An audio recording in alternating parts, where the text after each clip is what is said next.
All right, we all set back there? Okay, looks like it's 5 p.m. I'll call the meeting to order for the Village Board of Oregon for Monday, January 10th, 2022. Candy, roll call, please. Session, Here? Velo, Here. Glish, Here. Stitch, Here. Watch, Here. and Bollig and Peterson are absent. So I just want to mention Jerry's having a little surgery, and Amanda is sort of taking care of her mom, so we wish them both good success in doing that. So I'm sure we'll see them soon. Let's go to 3. Let's go to approval of December 20th, 2021 Village Board meeting minutes. They were in your packet. I'll take a motion. Looks like Mike. Can I get I got a Derek. I got a second. Any discussion? All right, all in favor say aye. Aye. Opposed? Okay, thank you. Public appearances. 4A is oath of office, swearing in of new Oregon police officers Daniel Bachman and Jordan Colson. Chief, I think we're going to turn over to you. The wireless? No, you're fine. Should be fine.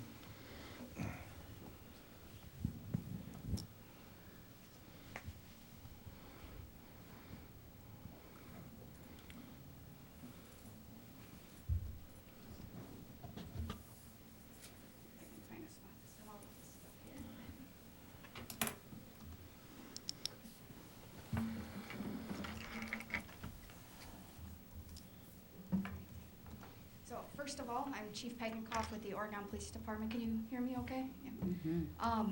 I first want to thank the Village Board and also everyone here and all viewers for attending tonight. Swearing in an officer, I know that unfortunately in the last couple of years it's been kind of a common thing for us. I certainly am hoping that will end and we will, keep the staff, the great staff we have. That's certainly a priority of mine. I don't think it's any secret that nationally it's hard to find good officers to add to staff everywhere. What I will say is we're incredibly lucky with the 2 people that all of you will meet tonight. But before I go into introducing you to these 2 individuals, I first want to share with everyone an experience I'd recently had. I believe it was mid-December. I was invited to speak at the Senior Center with a group of seniors, and it was truly a really genuine, special moment for me. People ask, what's special about Oregon? And they honestly, they ask this when we interview them. We ask them at the end of the interview, you have any questions for us? And they ask, so why do you like Oregon? And I want to give you an example, one of many examples. When I met with the senior citizens at the Senior Center, and Rachel, she's a phenomenal director there, I got a lot of great questions. I got a lot of great ideas. But what was really special is I had a woman come up to me after we were done with the meeting. Never met her before, but she walked up to me and she said, every time I see your officers, or every time I see red and blue lights, or every time I hear a siren, I say a prayer for you. I think about you guys all the time, and I hope you're safe. And I pass that along to our staff. That's special. That's not something we ever take for granted at the Oregon Police Department. And with that, I know I have some family and friends here, the officers that are going to join us. That's our culture here. That's what's special to us. That's what motivates us. That's what puts us in the most dangerous situations to protect our community. And it also, puts us, we check on duty, even though we know a pandemic's out there, we're going into houses where we might be at risk. We might put our families at risk.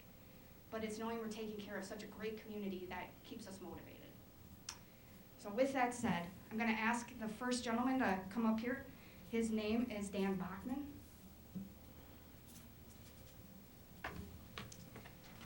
So Dan is the 3rd person we've picked up from Capitol PD. I've tried to assure them that we are not trying to steal their personnel. But what I will say is we have had incredible luck in picking up officers from Capitol PD. Will Jansen, he's our detective sergeant. Jackson Bollig, who's on now night shift, freshly off of field training and is doing really well. And now Dan Bachman. So I look forward to watching him grow with the Oregon Police Department. I think he will be an excellent fit for our agency. And with that said, Dan, I'm going to swear you in, okay? You can stand there and raise your right hand and repeat after me.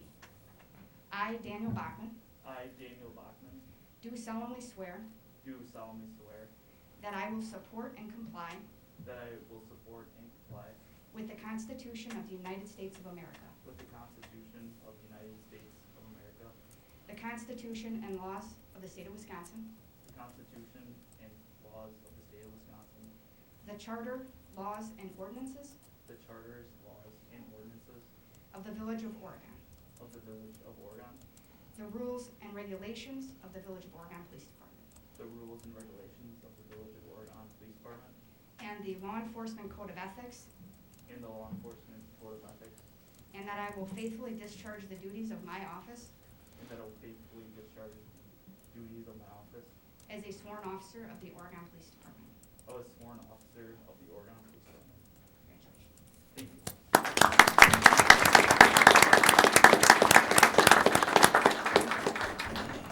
want to give you. He had his first day of work today, technically. These are your badges. And this is a challenge coin. All right, take good care of our community. All right, see ya. So Chief, can we ask Dan, do you want to say anything?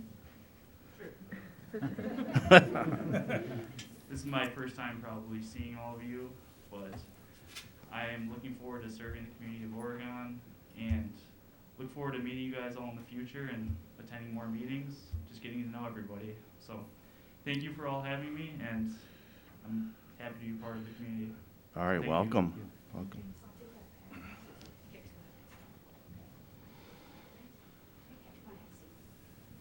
All right, Jordan, if you want to come up.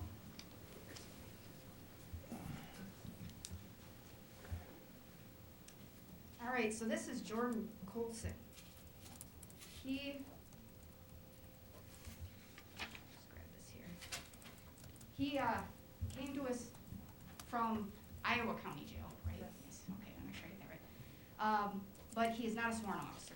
So with these sort of hires, you know, we really have to feel comfortable because we have to send them through the academy, and that's about a 5-month commitment for the village. And we hold those opportunities pretty close to our chest. We want to find a really good candidate that we feel comfortable in investing in.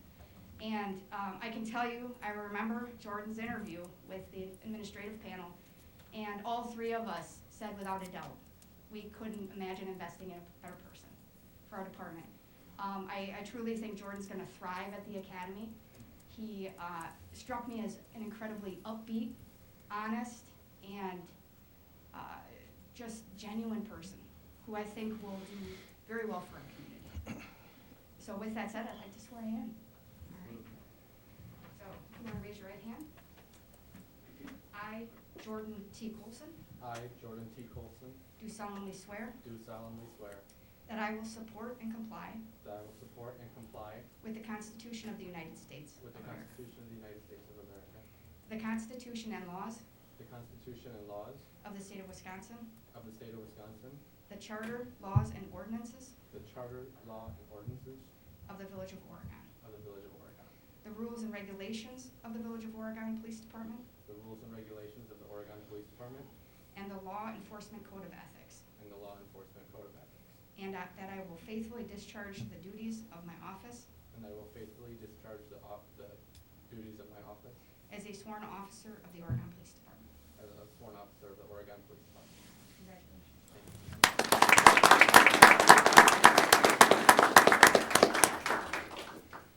you. So for the families here, for the swearing-ins, we'll step out into the lobby and do some pictures.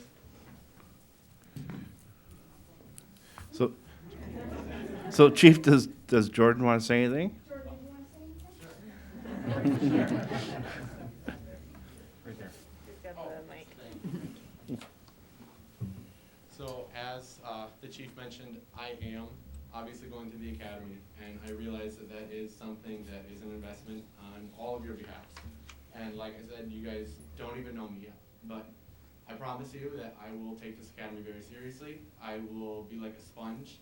I will take every learning opportunity that I can, and I will come back a very, very well good officer, and I will be a very good return on my investment. Thank you. Thank you. Thank you.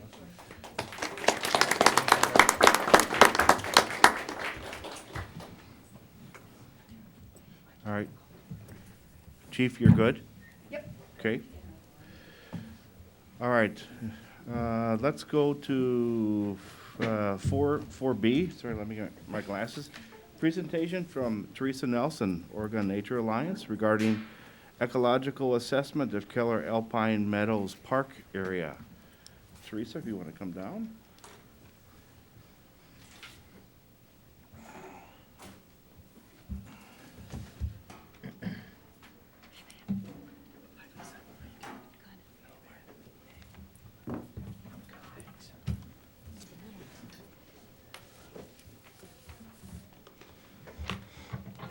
Good evening. Thanks for giving us an opportunity to talk to you tonight. We're going to be going over the assessment and recommendations that we did for the Keller Alpine Meadows Park area. And to just get things started, you can go to the next slide, please. Just a brief introduction of who we are. So I think most of you by now know that I'm Teresa Nelson. I'm with the Oregon Nature Alliance. I am a village resident.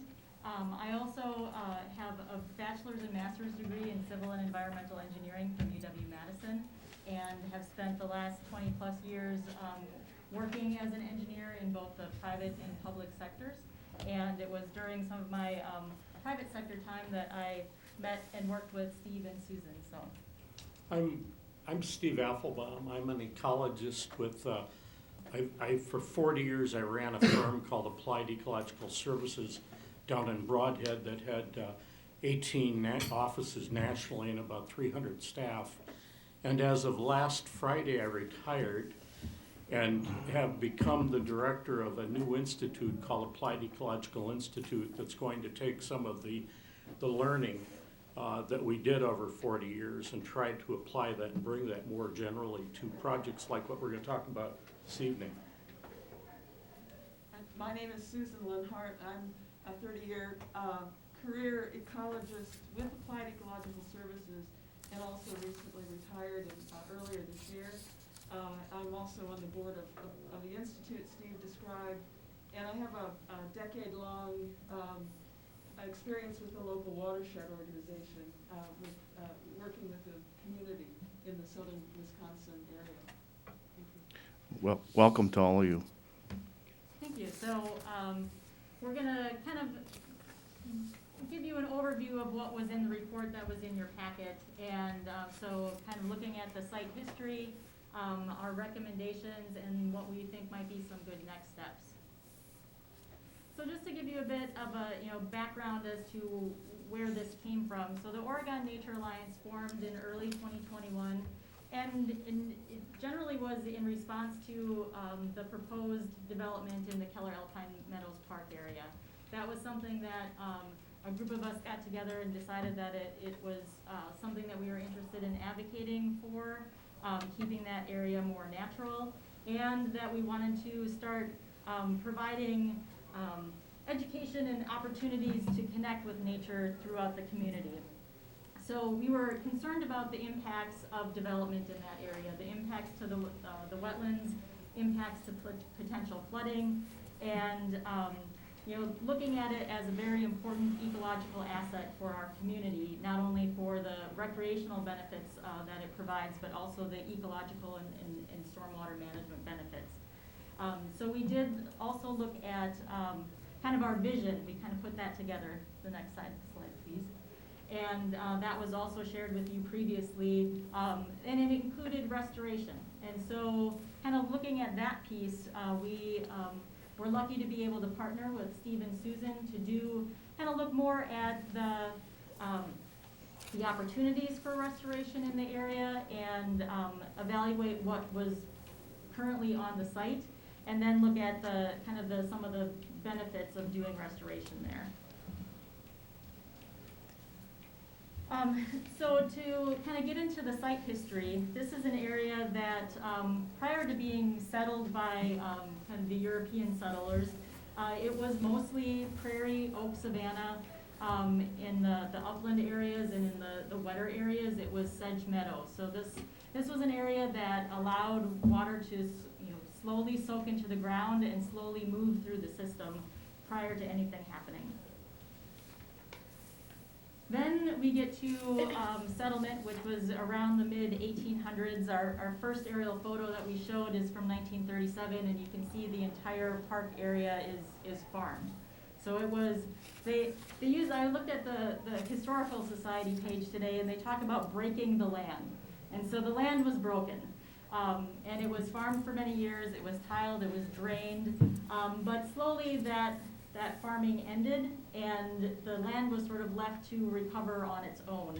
And we get to kind of where we are now, with a very large wetland area, evidence of historic ditching, potentially still some tiling in there. The village has used some of that area for stormwater management, so there are now stormwater management ponds in there. And what has kind of come in as far as vegetation is mainly very thick invasive vegetation. Some of the higher land, less poorly drained, still are farmed, as you're fully aware. And what we learned on those areas is that considerable acreage of what's farming is tile drained and is historic hydric soil wetland, soil formed under wetland conditions. And wonderful wetland plants coming up right to the edge of the plow line. And the soil is identical across the plow line. So next slide, please. So, looking at history of the site, obviously flooding has been an issue in Oregon, not just flash flooding due to actual storm events, but also kind of the groundwater flooding, the water staying in that area for a really long time, flooding the roads and other things. Which, if you look at it in the overall watershed perspective, next slide please, there is about 7,000 acres that drains through this park. And because of its position within the watershed and its elevation, it handles a lot of water, and a lot of water passes through there.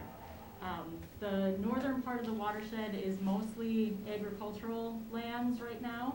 A lot of it is internally drained, meaning that it doesn't, it has to fill up before it reaches the Oregon area, which is what happened with Lake Barney over the last couple of years, where it did fill up and start draining through our community.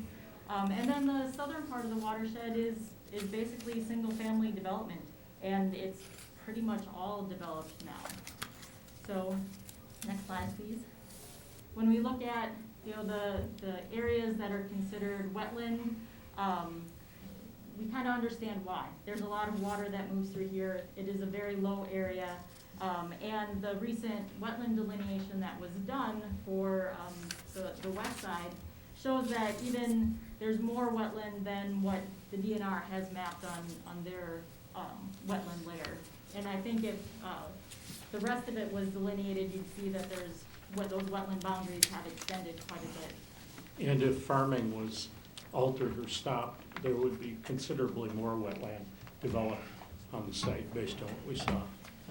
Yeah, so those hydric soils are indications of areas that have been wet or kind of fluctuate with wetness. And that contains most of the site. And that soil still has this living, viable seeds and spores and some tubers and rhizomes of wetland plants that continue to survive under the cropping rotation. And as soon as that rotation is ceased and it's fallowed, you'll have, like we saw on some of the area, large areas of wetland that come back. Yeah, we can move to the next one, which is exactly that. So we did a site walk through some of the area of the park, and Steve and Susan noticed a lot of different things. Yeah, one of the most important observations was that the vegetation that's growing on the site now is very different than the historic vegetation, which would have been lower growing, very flexible plants that would flex when water moved through the area. And what's growing now is very stout plants that accumulate high volumes of litter, like cattail and reed canary grass from Southeast Asia, and sandbar willow plants. And those plants and that litter, the living plants and the litter that's accumulated over decades, prevents the faster movement of water through the system. So water builds up and flood elevations typically increase under those situations. And when the surface water elevates, it drives up the groundwater. It elevates the near slope groundwater. And that, in other projects, that's been a big part of the reason we've had basement flooding and problems like that that are increasing.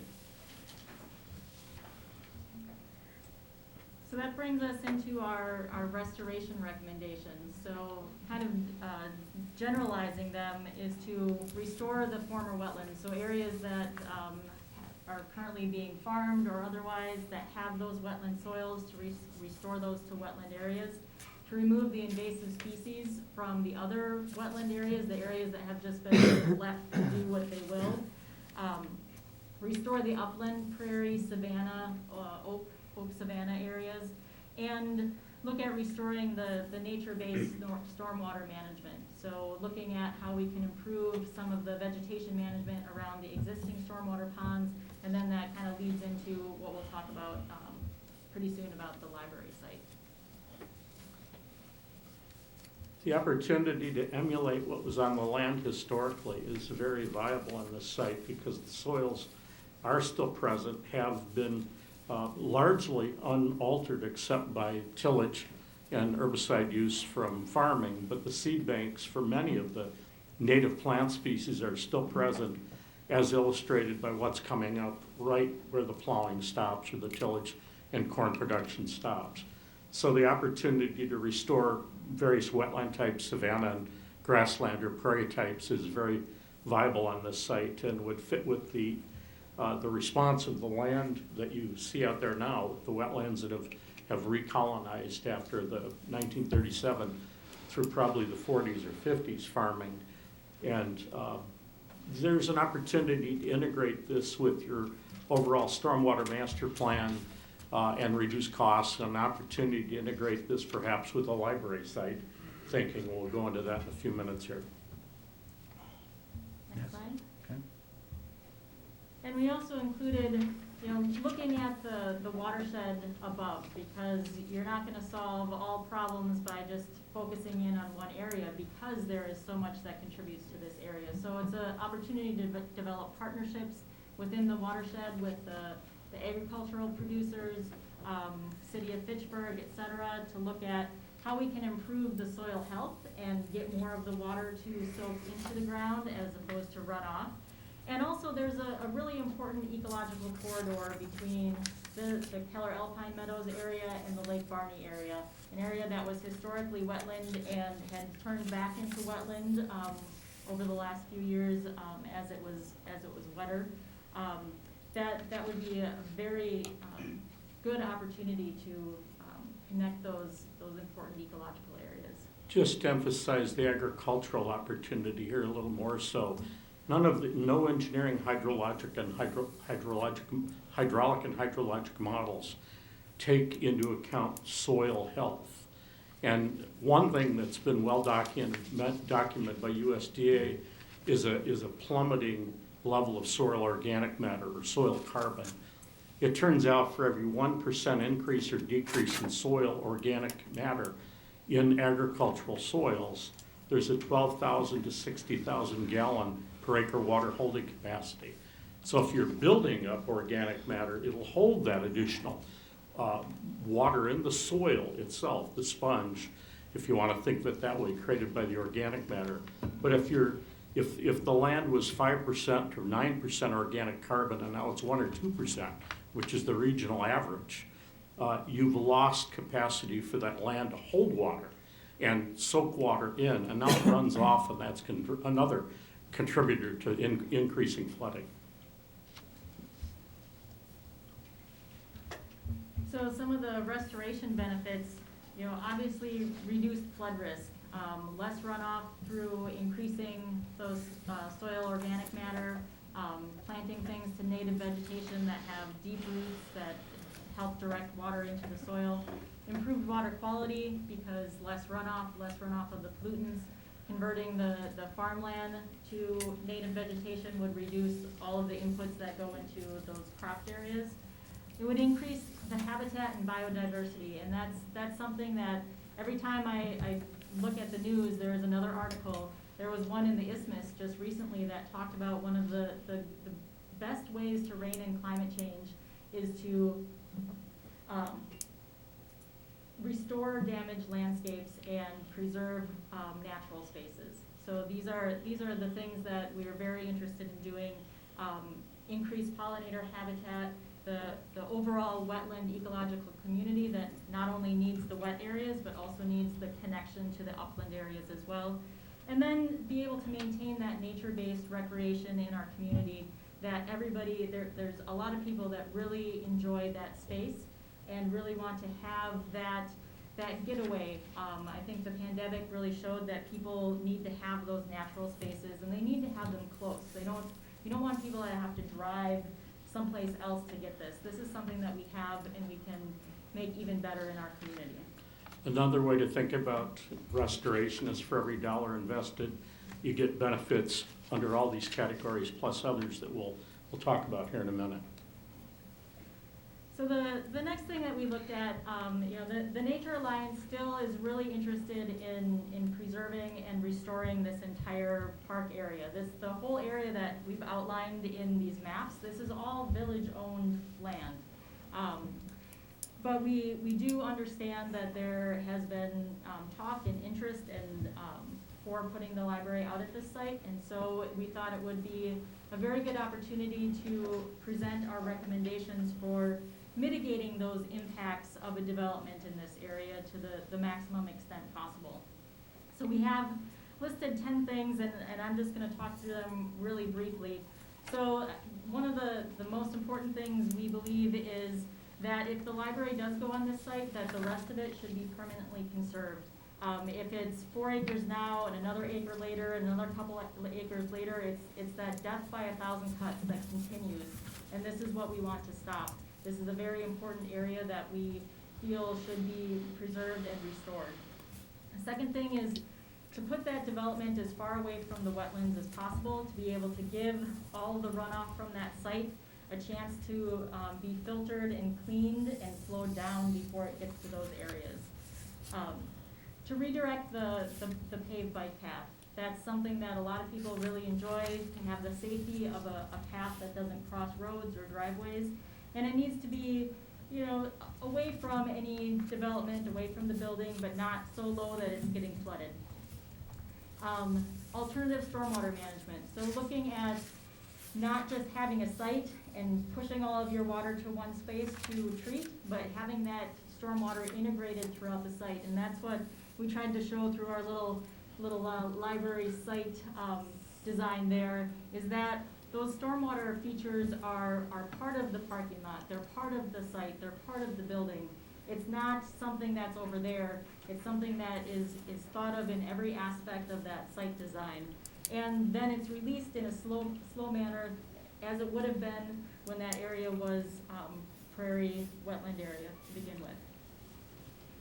On the drawing, each of the 10 numbers that you see is identified on the drawing with a number, so you get some sense of, the layout is, we're not library designers here today. We just wanted to provide a framework that might help conceptualize, visualize what a possibility might look like. So the black arc you see would be a building with a green roof on half of it open to the east that looks out over the large wetland areas with decking that could be accessible, could be the outdoor room of the library, if you want to think of it that way. And then the parking lot would be to the inside in that circular zone, and inside that circular zone would be the one of the primary stormwater management features shown in kind of aqua and dark blue. And then water from the tributary roadway, the roadways, the ingress and egress to the library and some of the parking could go into a series of rain gardens that are the little kind of string of green pearls that you see on the outside of the circle. And all the water from the building, from the parking, from the ingress and egress roadways would be treated, the quality, the hydrograph, in other words, the discharge rate would be managed in the features we just talked about, and then they would all passively move through what's called an exfiltration tile and be released on contour above the wetland system in the prairie system. And that's that black line on the north side, you can see with little dots or dashes along it.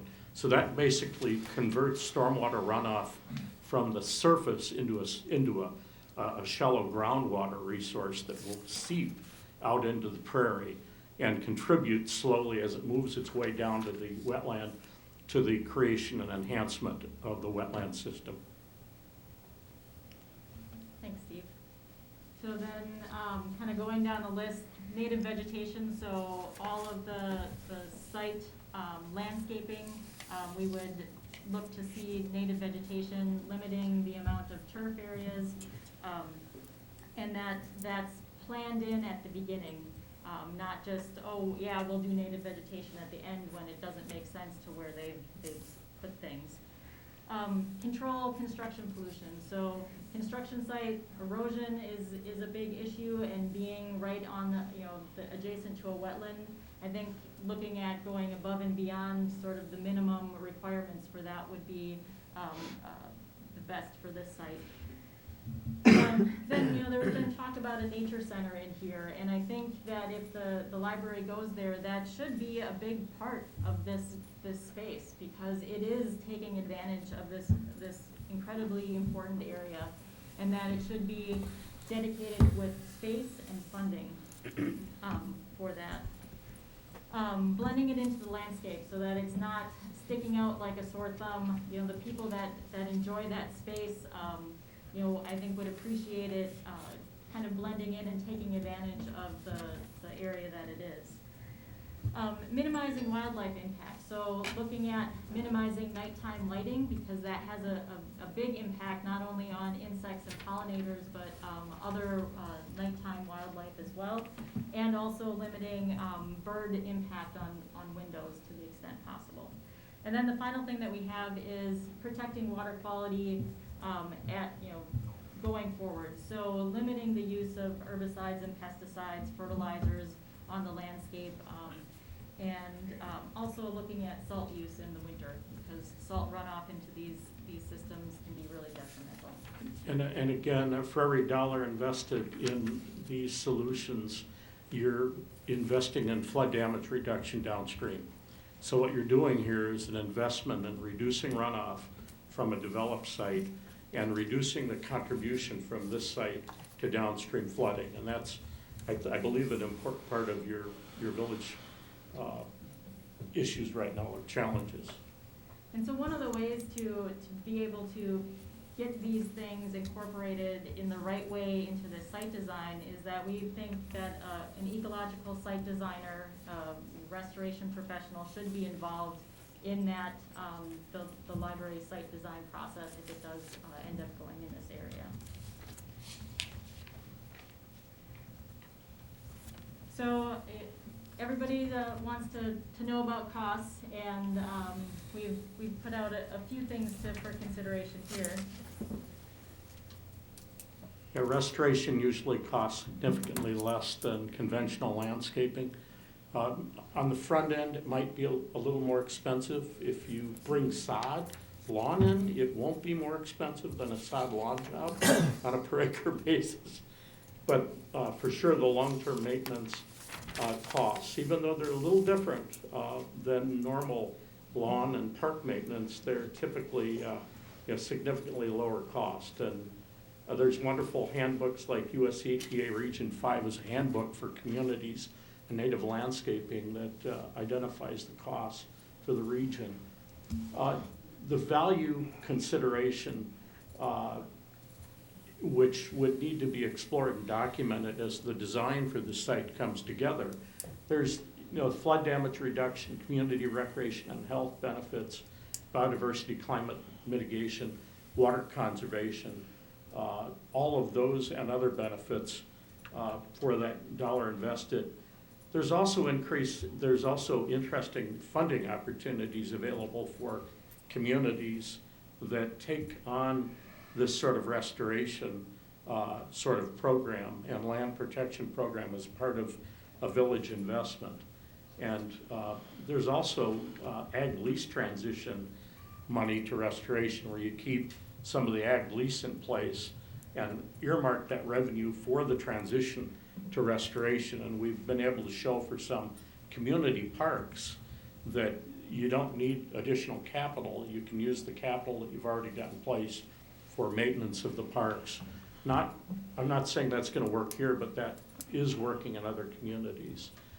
You've also got the continuous cover program in Dane County, which provides, it forward purchases or forward finances the restoration of land. And then I don't exactly, I haven't worked with that program, but you're with the county, you know that program. It basically gives you like a lease payment for 15 years up front, and then also you can cost share for seed and seed purchase, and it's for areas that have been in crop production over the last several years. So we do have some of that land in this area that would be eligible for that program. Ecosystem service revenues in Wisconsin, we're fortunate with the nutrient trading regulations. If your POTW, your sewage treatment plant, needs to achieve phosphorus reduction requirements to meet state regulations, investments in upstream agricultural reduced runoff and in restoration really could be where your investment might be better spent rather than an expensive CapEx investment in a new or an upgraded sewage treatment plant. So that for many communities is becoming an opportunity for accomplishing multiple outcomes for less money. Next slide. So our proposed next steps is to work with professionals like Steve and Susan to really flesh out that plan, potentially and also working it into the master planning process. We could even do a design charrette where we get community members together to talk about the different things that they want to see in this area as well. Look at more of those funding sources, and if the village board decides that that is the site for the library, then we can work with the library folks on implementing some of these recommendations. And even if it isn't used, it might still be a wonderful place for the restoration to support the outcomes the other outcomes we've talked about. Mm-hmm. Yeah, so thank you. All right, so we can open it up for questions. Let me sort of start.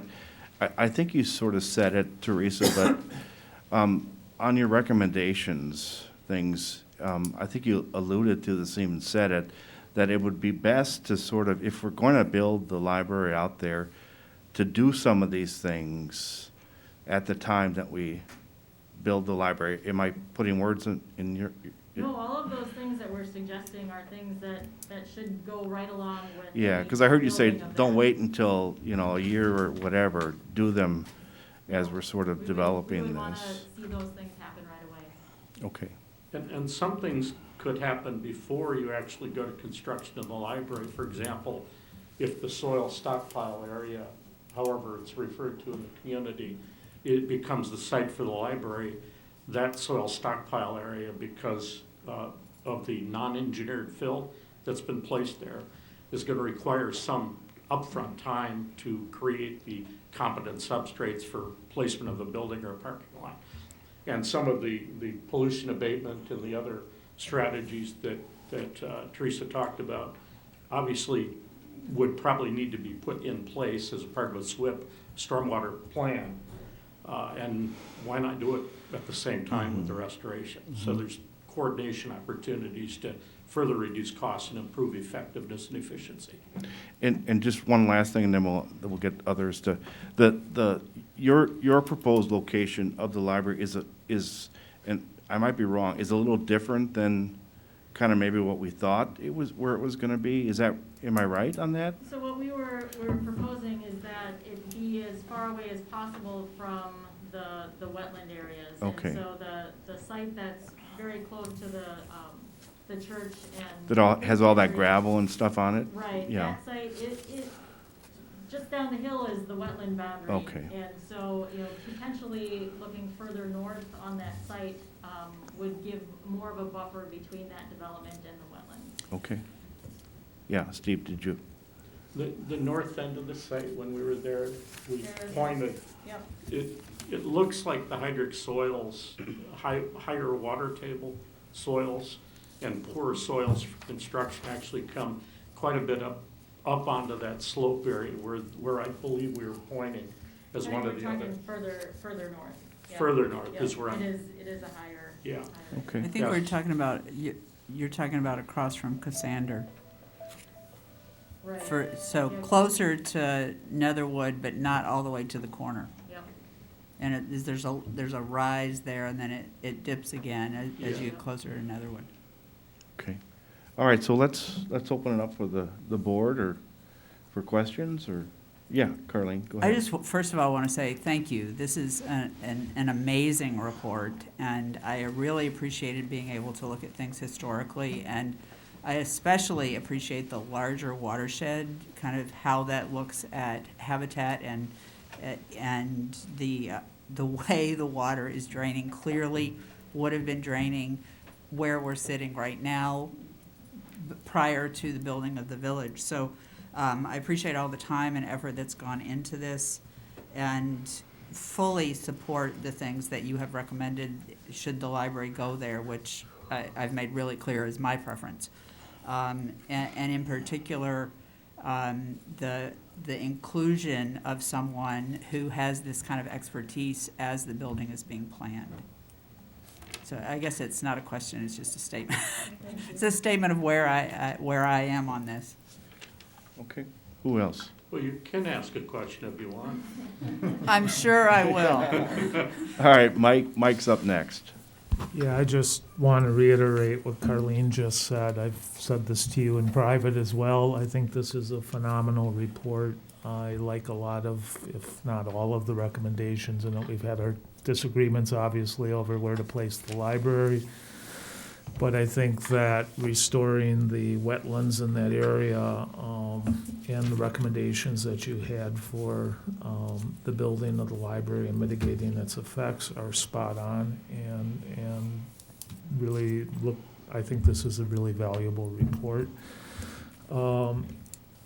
Really curious about financial costs and any details on wetland restoration. I mean, it's one thing to put up a number and say, oh, it's a third of the cost of what it would be otherwise. I'm curious as to, can you ballpark what a restoration of a piece of land of this scale would be in terms of restoring native plants and clearing out the... Yeah, absolutely can. I prefer not to do it right now. I prefer to wait until we further to the discussion about where, and, because details matter. If it's a site that's tiled, disabling a tile restores the hydrology, or can restore the hydrology, and that's pretty quick. If it's a location that's ditched, it's more expensive to backfill a ditch to restore the hydrology. So the details of where really matter here, but from a vegetation perspective, what we've seen is seed bank response already, as soon as farming has ceased. So the viable seeds and turions and bulbs and rhizomes and spores are sprouting. Where it was farmed 2 years ago, now you've got wetland that's even delineated wetland, whereas farmed 3 years ago. So a large area will come back they won't be diverse. You'll have to add diversity. You'll have to add seed and plant materials. But that'll be relatively low cost. I mean, it might be done, for a couple $100 an acre, with even volunteers collecting seed, bringing in some of the seed. Areas that are prairie and some of the wetland transition areas, it's all material driven. So you can start with a low diversity planting of native species, and then with volunteers and purchasing seed over time, plants over time, you can diversify it. So it might run $500 to $1,000, $1,500 an acre. If there's locations that require backfilling of ditches or any removal of material that's been, like fill material that's been placed, and if you want to remove that, the cost is associated with the earth moving. And whatever that costs you, if your village has unit costs with general contractors, multiply the cubic yards by whatever you think the yardage is out there now, and you'll have your number. We have a big dirt pile. I saw that. I That saw we need to get that. rid of. Mike, you got more?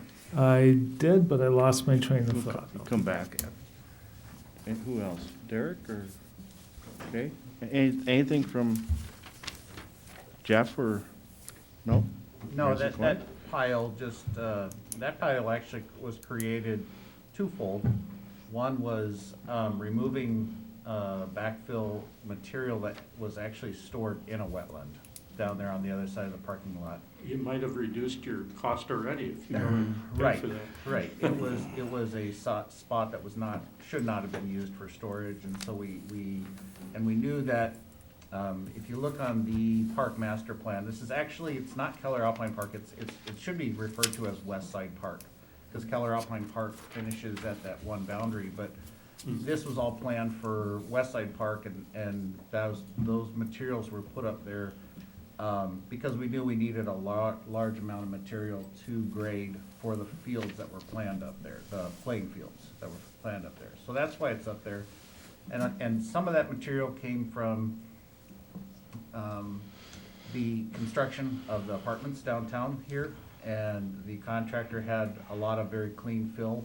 It's very sandy material. If you look on, you'll get a copy of the geotech report next week.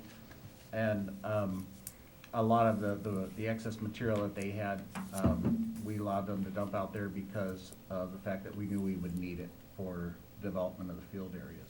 So that's why it's out there. Yeah, and I don't like it out there either, but it was much better than dumping in the wetland, in my mind. So as long as we're talking about fill, oh, go ahead, did you have No, something? go ahead, no.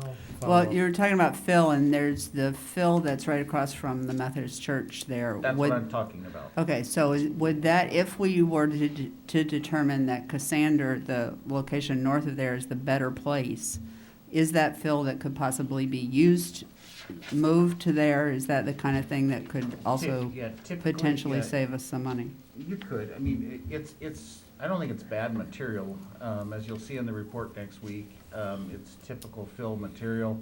A lot of soil engineers and structural engineers will not recommend you put a building directly on that, because it's fill material. Okay. But it can be used under non-critical areas, parking lots, landscape areas, and that type of stuff. All right, Mike thought of his question. Yeah, I get the idea of, adding in diversity and getting volunteers to plant seeds. How do you get rid of the invasives without, I've watched lots of people put in prairies and they end up rounduping the whole area. That seems really destructive. It can require that sort of treatment. Here, you've got a couple really big risks that we haven't talked about. You've got a wildfire risk. The fuel loads that are in that wetland right now are, 5 or 6 or 10 pounds per square meter. That's gonna produce a huge fire, and a very hot fire. And what I would do is make sure that you're addressing the fire risk issue simultaneously with the native or the invasive plant issue. And it's gonna be likely a combination of various mechanical ways of reducing the litter that's accumulated. We've gone in on very large wetlands with tens of thousands of acres of what you have, where there was a downwind city, and the city was at risk, and the air quality was at risk of, literally tens of thousands of people in that city if it caught on fire. And it had caught on fire, and luckily they were able to put it out before it got close to the city. But you can go in over ice right now on frozen ground conditions and basically bale it, remove it, chop it with a forage chopper and remove it. What we've done is prescribe burning on many projects where you design a burn that starts on the downwind side and slowly burn into the wind. Not a head fire that races, with the wind, one that goes against the wind, and that's by far the least expensive way. Of course, you gotta, get permits and make sure you are safe and have the right trained people to do that.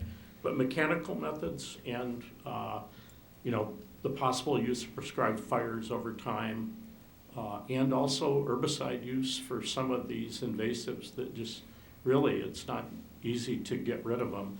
And you'll never get rid of them. The goal is to supplant, to replace them with the native plants and do it fast enough and in the right ways with continuous maintenance that'll favor the natives. And that's what most of the successful projects have done.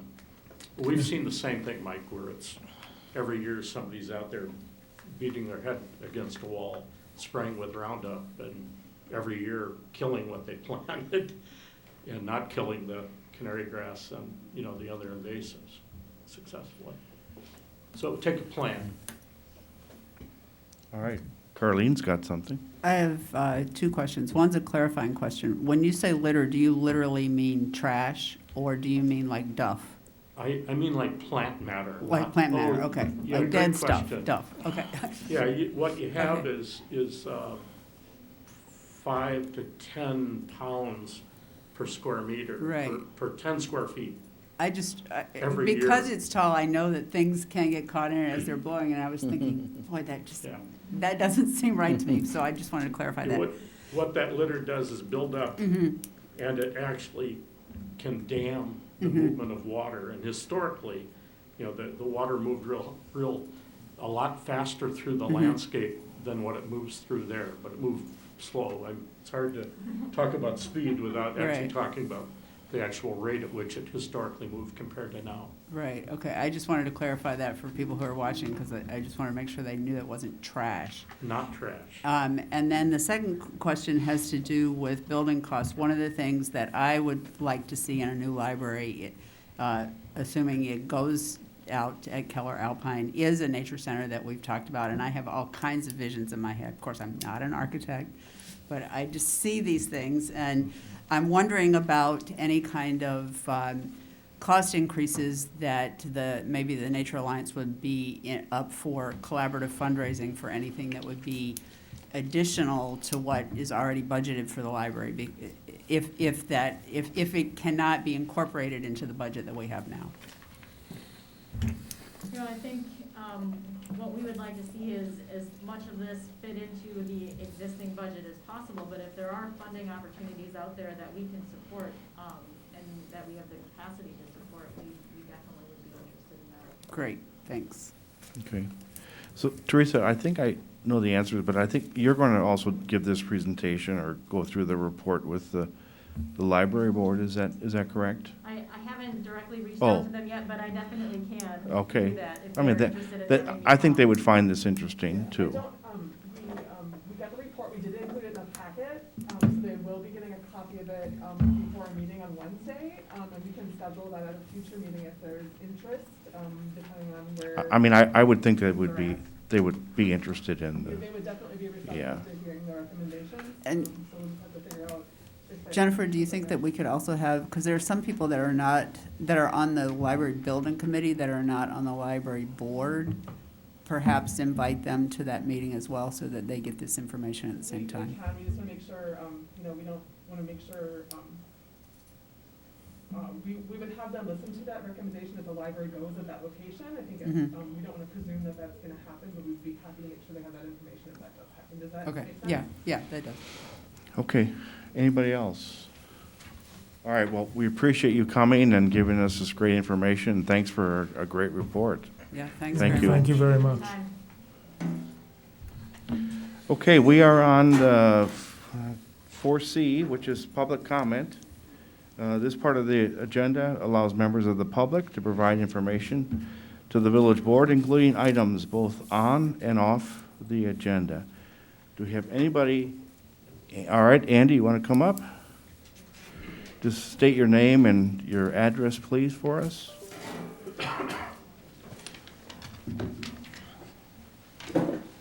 Thank you.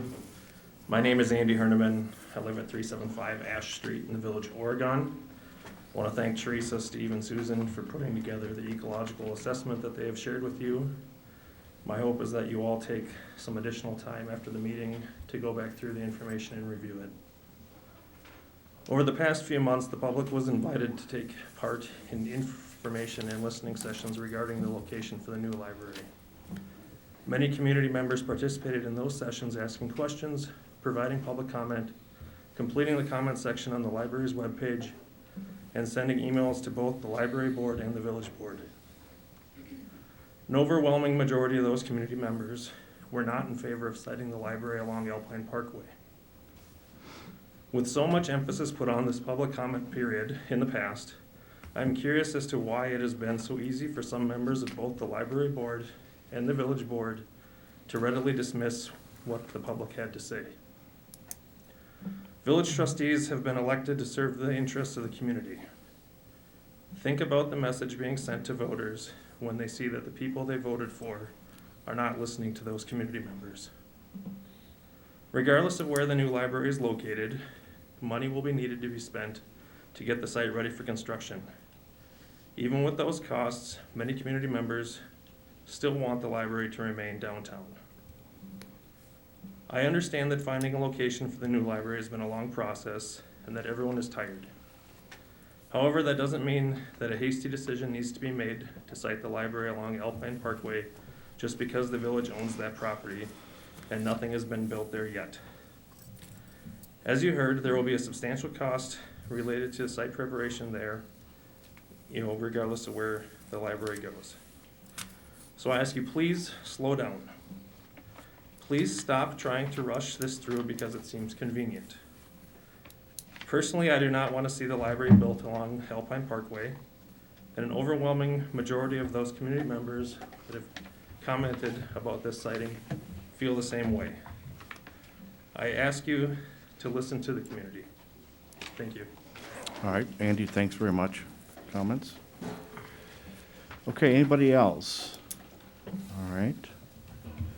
All right, we can go to 5, proclamations and announcements, upcoming meetings and events. We have a nice flyer in our packet that we can put in our calendars. Let's go to 6, reports of village officers. We have Martin's. Actually, Martin's got a several page. I don't know, Martin, do you want to say anything on yours? One thing I just wanted to say is, I wanted to highlight something in the upcoming meetings. Elise and I are attempting to plan a joint meeting of the Village Board and Plan Commission at the Plan Commission's February 3rd meeting. Right now, Elise is working on the annual housing report that's required by the state, and she's hoping to have that done by then, and we hope to have a joint meeting to discuss the outcomes and the recommendations. So as long as that's okay with the village board, that's what we'll plan on. If you can't attend, just let us know for quorum purposes. So yeah, I wanted to highlight that, and if there's any questions, just let me know.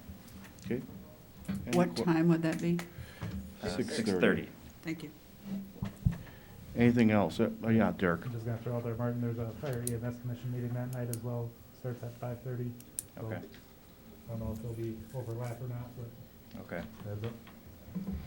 Okay, anybody else? All right, Martin, thank you very much. We go 6B, Chief of Police Monthly Report. Chief? Yes, thank you. So the most current report I am releasing to you is the November report. Just a few things to highlight. As many of you may remember, the South Perry attempted homicide, suicide. The details of that are in here. We also had an incident where an Oregon officer assisted the county with trying to stop a vehicle on Highway 14 going 130 miles per hour. Unfortunately, these sort of speeds are becoming a common issue.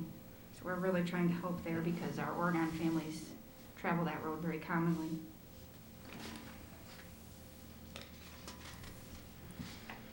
And just to note, in the calls for service, the amount of calls, we're trying to take the current year and compare it with last year. Obviously, we're still in pandemic, so it should look relatively the same.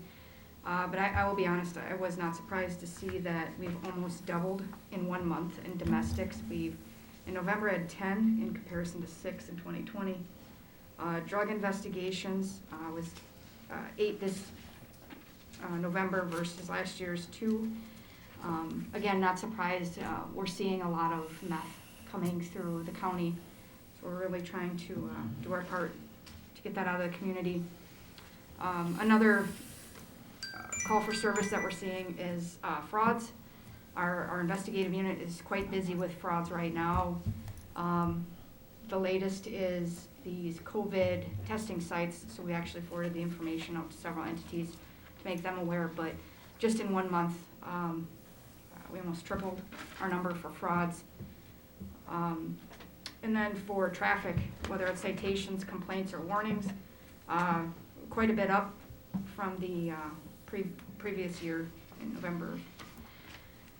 Just to highlight one of the meetings I attended in November, obviously there were quite a few, but the one I really benefited from personally was so CAPMAR. We participate in it. It's the Capital Areas Police Mutual Aid Response. We've assisted other agencies with it before as well. Examples of this would be after that sudden emergency response with critical incidents, there's often that need for agencies to come in and assist for a longer term. So an example would be like Sun Prairie's explosion. We went over there and assisted for that long-term assistance. We also assisted with the Paradigm shooting in Middleton, and we've had a few others since then. I got the opportunity to participate in a large-scale emergency tabletop exercise with the rest of the Dane County Chiefs, and we walked through an emergency situation and how we as the Chiefs would work together through that CAPMAR exercise, so it was quite good. As far as staff, so after that shooting, several of our officers were actually outside the door when some of the shots were fired.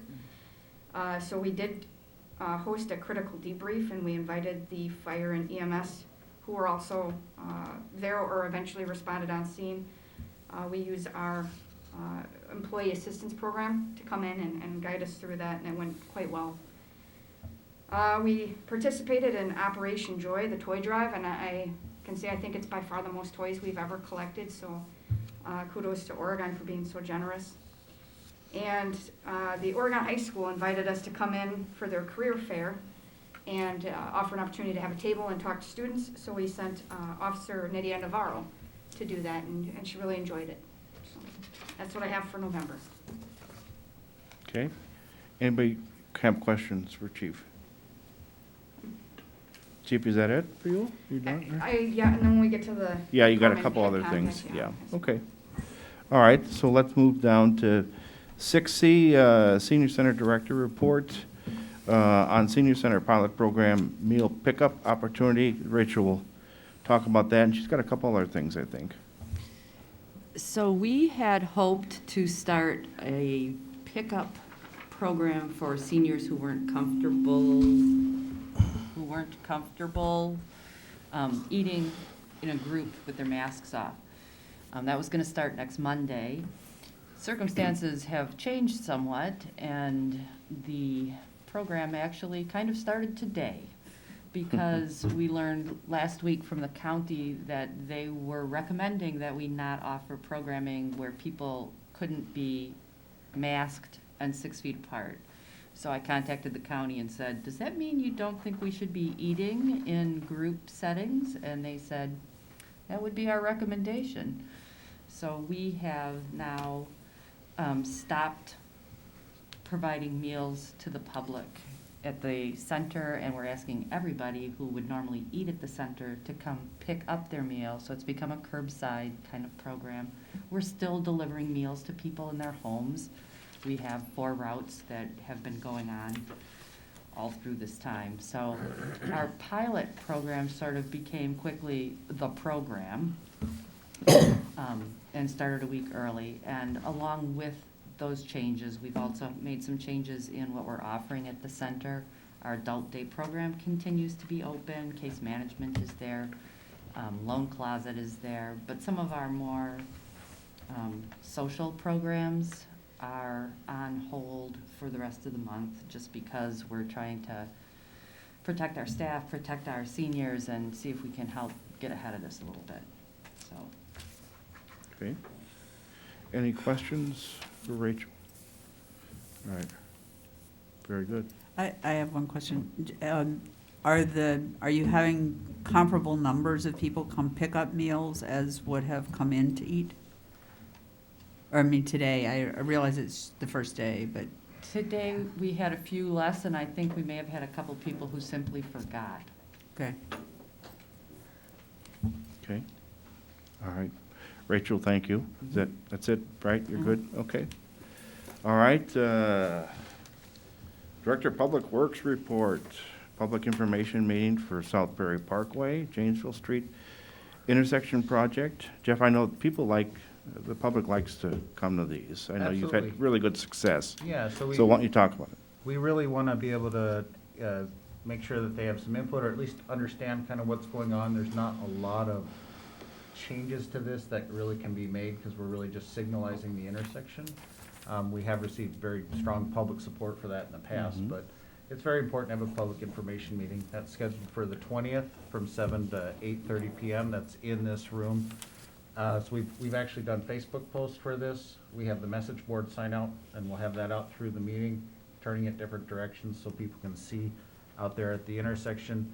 And I've also notified by mailing 500 feet from the intersection, all owners, or all the affected property owners within 500 feet, which isn't a requirement, but we do it anyways, just to make sure people are aware of that and everything.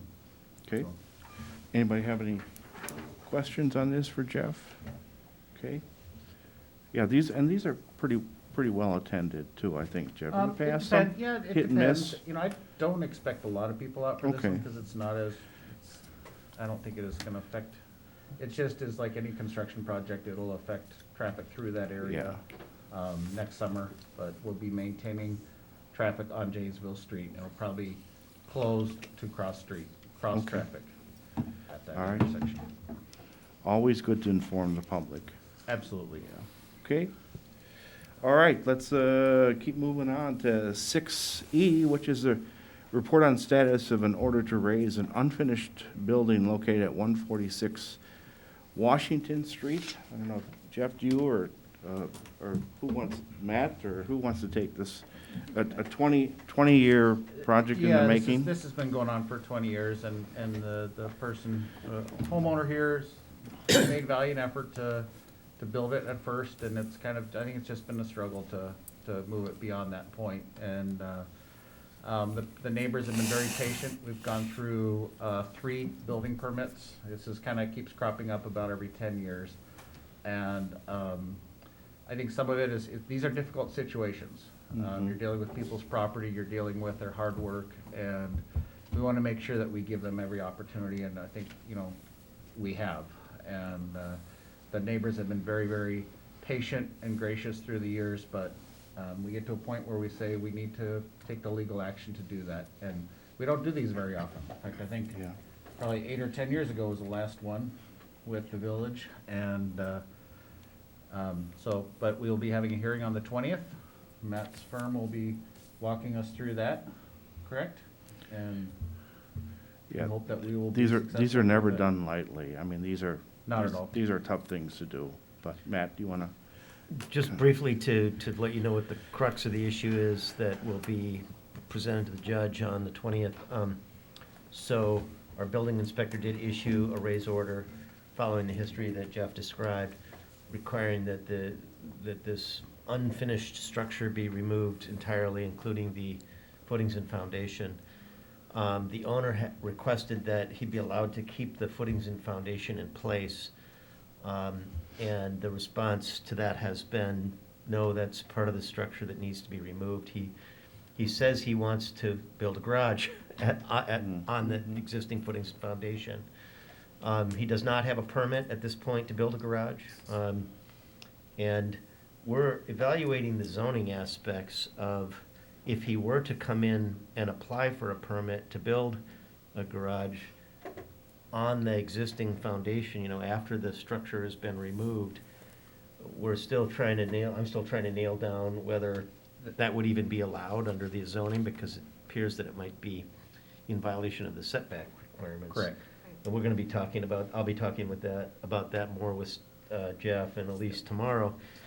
But that's been his request, and his pleadings that he's filed with the judge basically say, He's not objecting to the order requiring that the structure be removed, but he's asking that he be allowed to keep the footings and foundation in place. And so I think the hearing is gonna be just about that. Should he be allowed to keep the footings and foundation in place so that he could presumably at some point come back and apply for a permit to build another structure there or not? Yeah. And I'll say, this is my old neighborhood, and I will say that there were some neighbors who had tried to sell their house, and, you know, whether you believe or not, it did affect some of the neighbors trying to sell their house when next door. But, you know, as we said, these aren't easy things. You never want to do this sort of thing to anybody, but 20 years is a long time to sort of have to wait. So hopefully things will go fine. Yeah. Anybody have any questions or comments for Matt or Jeff on this one? Yeah. Okay. All right. Thank you, Matt and Jeff, for that. All right, let's go to 6F, which is report from Ellers and annual review of potential refunding of existing bonds. And Lisa, tell me if I'm wrong, but I didn't see any that we should refund. Am I correct in reading that? That's correct, yeah. The recommendation is that at this point, any of the bonds that could be refundable at this point, it would not make sense based on the interest rate that we have and what the interest rates are right now. Yeah, I do like that they look and Yeah, are that's- on the yeah, that's look part of for their us. service. Yeah, that's very nice, so. Yeah. Anybody have any questions on this item? Okay, all right, thanks, Lisa. G is department head, staff, consultant. I don't know if Jennifer or Jennifer, do you have anything? And then we'll go to Jenny. Go ahead, Jenny. Yeah, and I apologize, I had to miss the last board meeting. I just wanted to, I watched it after the fact, and I saw that trustee Bollig had asked a question about vouchers presented at the last meeting, and it was a really good question, because it was a $12,000 plus purchase that we had to make related to Axon. I don't know if you recall that question. But that's our yearly fee for the licenses, storage of videos, photos, and the support of our body cameras and docks that they sit in and charge. So that's what that was. And then just to touch briefly on the October 2021 report, I'm sure all of you reviewed it. And before I go into October's, I just want to say, in attending the meeting I did at the senior center, one of the things that came out of that was really great was several of the people that attended the meeting said, you know, it'd be really nice to know what the police department's seeing, what's going on. And so one really great thing that came of it is now when I send Martin a copy of this for the village board meeting notes, I send it to Rachel as well. So she prints off a copy and makes it available to anyone attending the senior center. So that's just been kind of a nice touch to make sure they feel included. For October, just to briefly cover a few things. We did a press release on this on Facebook when it occurred and tried to keep residents well informed because we did end up blocking off quite a large area of our community. It was on October 5th. We assisted Fitchburg PD. They were looking for a suspect involved in a shooting that happened up in their jurisdiction. They confirmed without a doubt that he was located at a residence in the 200 block of North Alpine Parkway.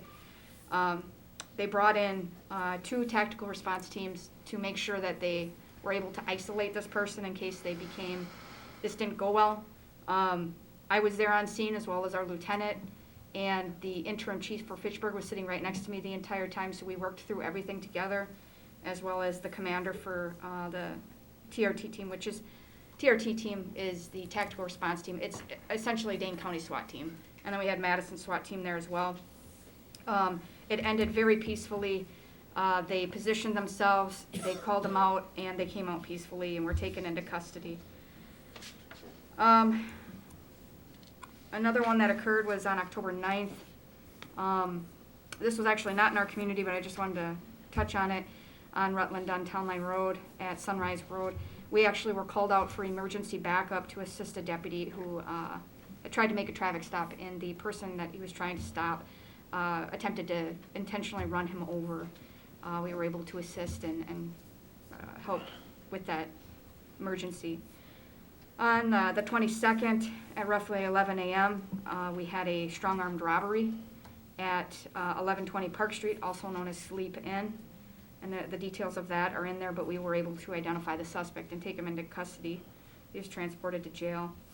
And then on October 23rd at 12:18 a.m., our Oregon officers were in McDonald's, made contact with an individual there, because obviously McDonald's is closed at that time, and ultimately, after talking with the driver, seized some methamphetamine and some drug paraphernalia, and took that person to jail as well.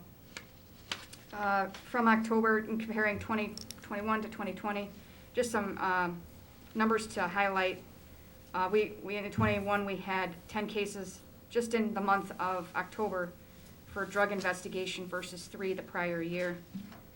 And saw quite a significant increase in juvenile calls for disturbances. This year, 15 in the month of October versus 4 in the month of October for last year. If you notice on the very bottom here, we saw quite the increase in calls for service. In 2020, we saw 817 calls for service in the month of October versus this year, 1,048. And again, you just saw we swore in 2, so we're not even at full staff right now. If we have more officers, we're going to have more calls for service because we're going to have more traffic and certainly officers' observations there.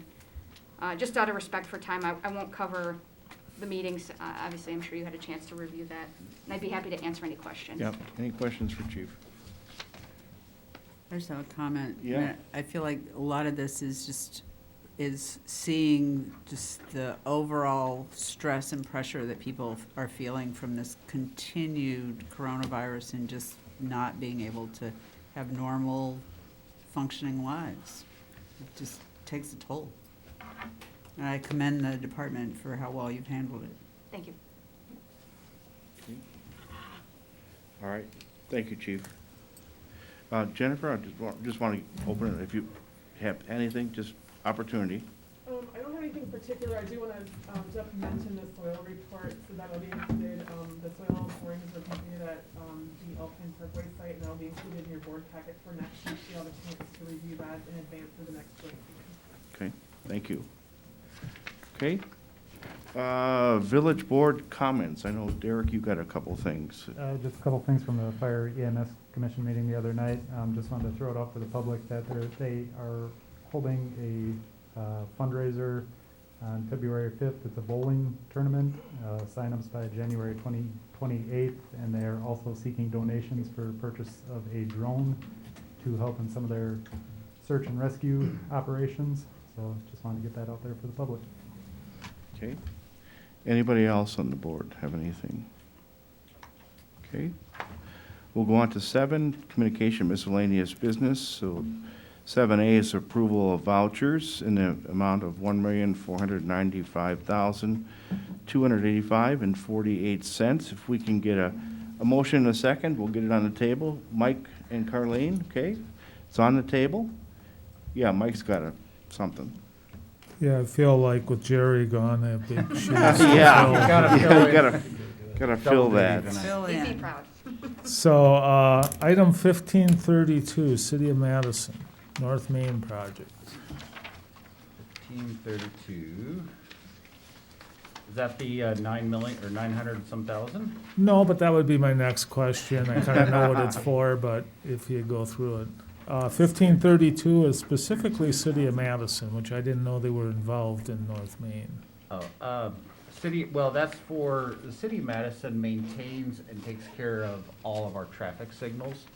Since we don't have internal expertise, a lot of communities do this, we contract with City of Madison Traffic Department to fix our traffic signals, do the annual maintenance, all that type of stuff.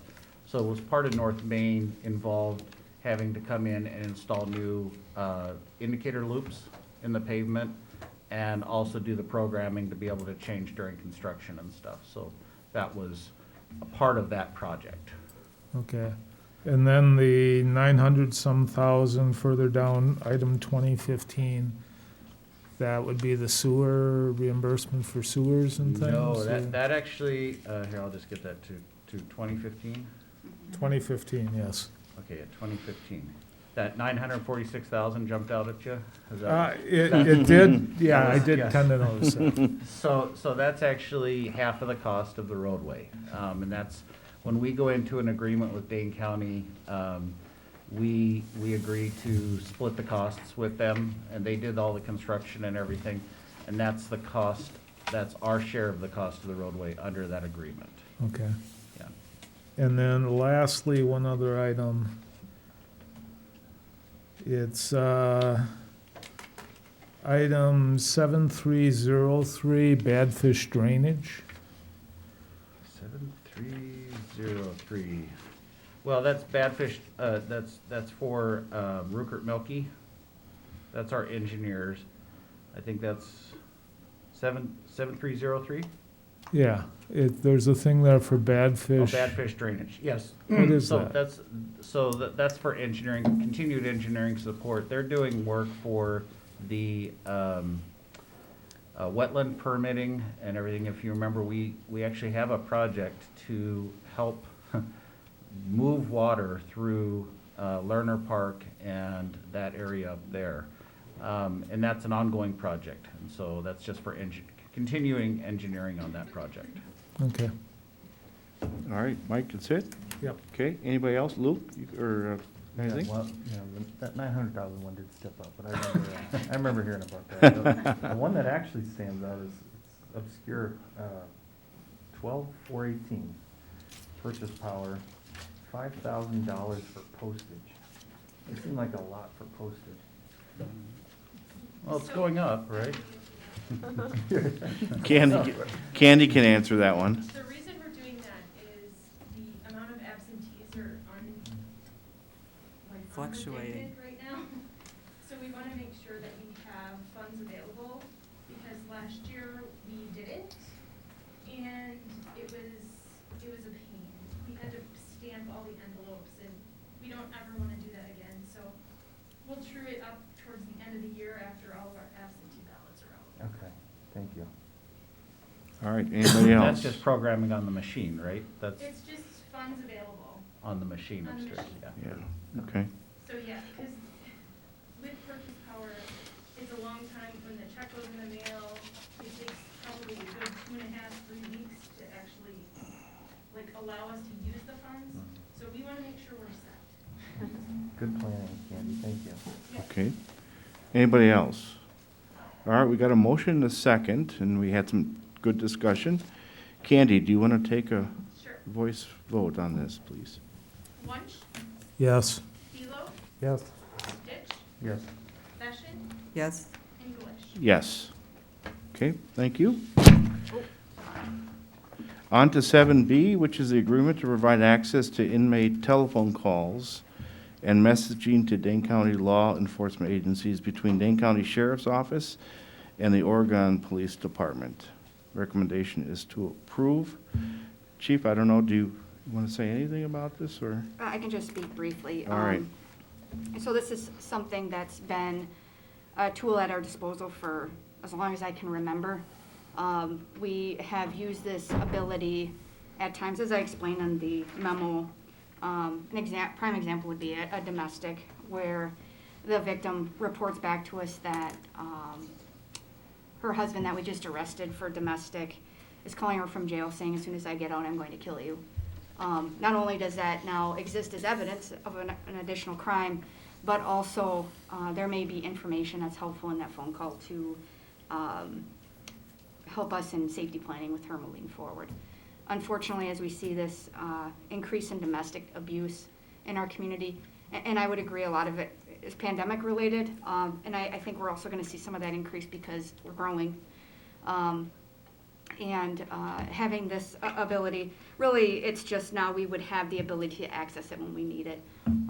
It is, of course, monitored, all access is monitored by the Sheriff's Office to make sure it's used properly.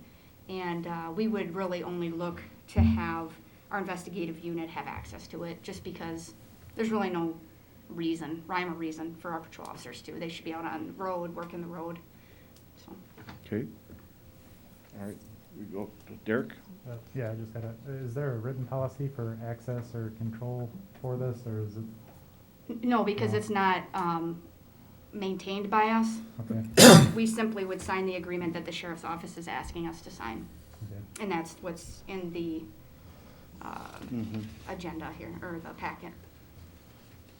So I understand that we internally only allow certain people access to this, but we don't have that in writing anywhere? That only certain people are allowed access to this? It would be the lieutenant telling the Dane County Sheriff's Office, this is who will have access. Okay. It says it right, it says it right there Right there, above the that's right. recommendation, who they are. Oh, Yep. Okay. Okay, And that is something that would be monitored by the lieutenant. Okay, thank you. Okay, so I'm looking for a motion and a second to approve this. Luke and Carleen, all right, any other discussion? All in favor, say aye. Aye. Opposed? Okay. And then, Chief, looks like another kind of one, maybe a simple one, just a membership agreement between Mid-States Organized Crime Information Center and the Oregon PD to provide criminal intelligence assistance and information. It's something we've had before, we have, or. So, yeah, this existed a really long time ago, so long ago, I don't remember it. But this is what I would definitely call a needle in a haystack. The fact that it only would cost us $150 a year, and we would have the capabilities of having a federal analyst at our beck and call by just simply emailing them. It could be phone records and saying, hey, we need help putting this all together for court. They'll take care of it. We just don't have the staffing to do it. And it's just not the best way to use our staffing, with being a smaller agency. This is federally operated.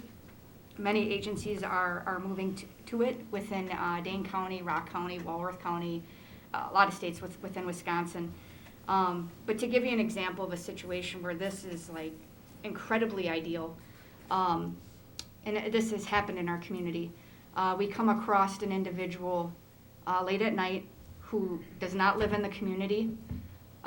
He's in an area where it does not make sense. Let's say a school. He's on school property, school's closed, we're on school break. And what adds to the red flags is he's got Texas plates, but he says he's from Minnesota. He's an adult, and he says he's met somebody online, and this is where they're meeting. All of that screams red flags. Simply running this person through, obviously we run them through all our other databases first, but because he's from different states, it complicates things. MOCIC takes all of the data from anyone who participates in this program, and it'll start to tell us information. Versus one of our staff, or maybe even myself, calling these various states and then trying to narrow down the details of, do you know this gentleman, and what do you know about him? Another very useful, and this is just one of many, another useful way to enter data into this database is when we do backgrounds for employment, and we want to add somebody to our village. We could run these names through this. It's totally fine. It's well within the parameters of their rules. And what it's going to tell us is if they've had police contact in other states. It'd be very easy for someone to say, yeah, I've had police contact, but here's the only areas I've had police contact. And unless we call every single state, or unless they have a criminal history where they've been physically arrested, we're just not going to know. But let's say they were contacted by police in Las Vegas for a human trafficking investigation, were a suspect, but there's never enough evidence to prove it. Well, that's just really helpful information to know. And this is the type of program that offers this. They also offer, they'll rent out for free equipment, whether it's surveillance equipment, camera equipment. They really try to be that supporting mechanism for these smaller agencies that are facing challenges with funding or staffing. I think it would be a wonderful addition to our department. Okay. Yeah, Mike? So when did we used to be part of this and then we weren't? I don't think so. I think there were other agencies, larger ones, like sheriff's offices. That's the only ones I'm aware of. I was doing some research, but it wasn't what it is now. You know, they've gotten more funding federally for this program, and they've beefed it up, and it's gotten much better. And the more agencies that come on, the more information it stores. For us, we cannot provide them information from our records Because technically, we don't own it, the sheriff's office does. So what's nice about us is we're not a deciding factor in that. But if the sheriff's office were to reach out to me and say, hey, we're thinking about this, what do you think? Well, then I would come back to the village board and we could talk about that. But as far as, another example, a registered sex offender. We have many situations where they're no longer on supervision. And you don't know what these people are doing. And all of a sudden they show up in Oregon. It's a good way to start tracking, well, where else have they been and why are they now in Oregon? That information can be very helpful. Okay. Yeah, Carleen? My understanding from some of the things that I've read are that this is a really good tool in human trafficking investigations as well as illegal gun sales investigations. Is that true? Yeah. Yeah, and there's cases, just to bring up a case 5-6 years ago that we had, it was a man exposing himself to a group of women working out in our community. And, to be able to start communicating with other agencies with, this is the name we're getting, has anybody else had the same name pop up in their cases? It starts to connect and show a pattern, which can be really good evidence in court. Okay. All right, so we're looking for a motion and a second to approve this. Carleen has made a motion, and Luke. Okay. Any other discussion? All right, all in favor say aye. Aye. Opposed? Okay. Thank you. Good. 7E, revision to the Oregon Area Senior Center Policy. 1.017, response to actions related to COVID pandemic. Did you skip? Oh, did I skip one? D? Yes, I did. All right, let me go back. Keep that thought. Let's go back up to the agreement to provide professional consulting services with Verbacher Associates for Habitat for Humanity, Chi Court Community Development Block Grant Administration. And Martin did a nice memo in there, basically just wanting to make sure that we get reimbursed from our staff time in our grant administration, because the grant had to come from us, so that means we have to sort of do all the sort of reporting and everything. Am I right, Martin, on that? Yeah. So we're just deducting from the Village Housing Fund, so we get reimbursed for our services. So anybody want to make a motion a second? Derek and Mike? Okay, any questions? All right, all in favor say aye. Aye. Opposed? All right, I shouldn't mark things off ahead of time. All right, now we're back to 7E, is revision of the Oregon Senior Center policy response, COVID. Rachel, do you want to?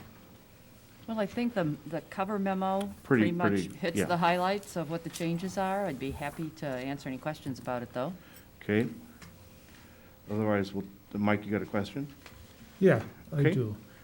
Do you have problems enforcing COVID restrictions at the senior center? I know you made a comment to me when I had a tour there last year that you liked the fact the village board was enforcing a mask mandate because it took it responsibility off of your shoulders on that and how people viewed it. Right. And at that time, I very much appreciated the fact that the village board had put that mandate in place. We, I think, are going to see varying degrees of willingness to comply based in part on what people are perceiving as the danger level within the community. So I think there's a little bit less resistance to wearing masks right now because people do see what's going on. One of the reasons we wanted to maintain the ability to keep a mask mandate is because we're concerned about what the Supreme Court may choose to do with a mask mandate in Dane County, and we didn't want to be in a position where that could be struck down and we wouldn't have the opportunity to keep our people protected at times of high transmission, so. And you're comfortable with that on your shoulders as opposed to the village board mandating that? Yes. Okay.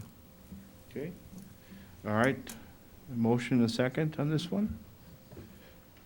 Mike and Derek? Okay, any other discussion? All in favor say aye. Aye. Opposed? Okay. Thank you. We're on to 7F, which is a 2022 Administrative Services Agreement between the Village of Oregon and the Oregon Fire EMS District. I think we had a memo in our packet. Do we need anybody comfortable making a motion in a second? We can get it on the table, and if you want to ask. All right, Luke and then Carleen, second. Any discussion on this one? This is kind of a standard thing we do every year. Basically, the village, Lisa, tell me if I'm wrong, village basically is kind of takes care of the financial stuff for the district. Correct. Financial stuff and human resources and any administrative services, basically, that the village is providing for them. Okay. All right, anybody, any discussion? Otherwise, all in favor, say aye. Aye. Opposed? Okay. 7G is, there, I think there's a memo from Nick in there. Jeff, we gotta declare a truck, 1998 Ford F-150 surplus. Yep. And that's what they're looking to surplus that, put it up on auction. I think it's just, he says it's just sitting in the garage, not really being used, so Yeah, it's time to very surplus old. it. Yeah, it's very old. It's ready to be put out to pasture. Okay. I'll take a motion in a second. All right, Luke and Carleen. Any other discussion? All right, all in favor say aye. Aye. Opposed? Okay, moving along. How much is a pastured truck worth? We'll see, yeah. Depends on who bids on it and what. I mean, we've been surprised. We use an auction service. You've probably seen it advertised on TV and stuff like that. And actually have had some very good success with it. I think a lot of people follow it, so it's been good. Okay.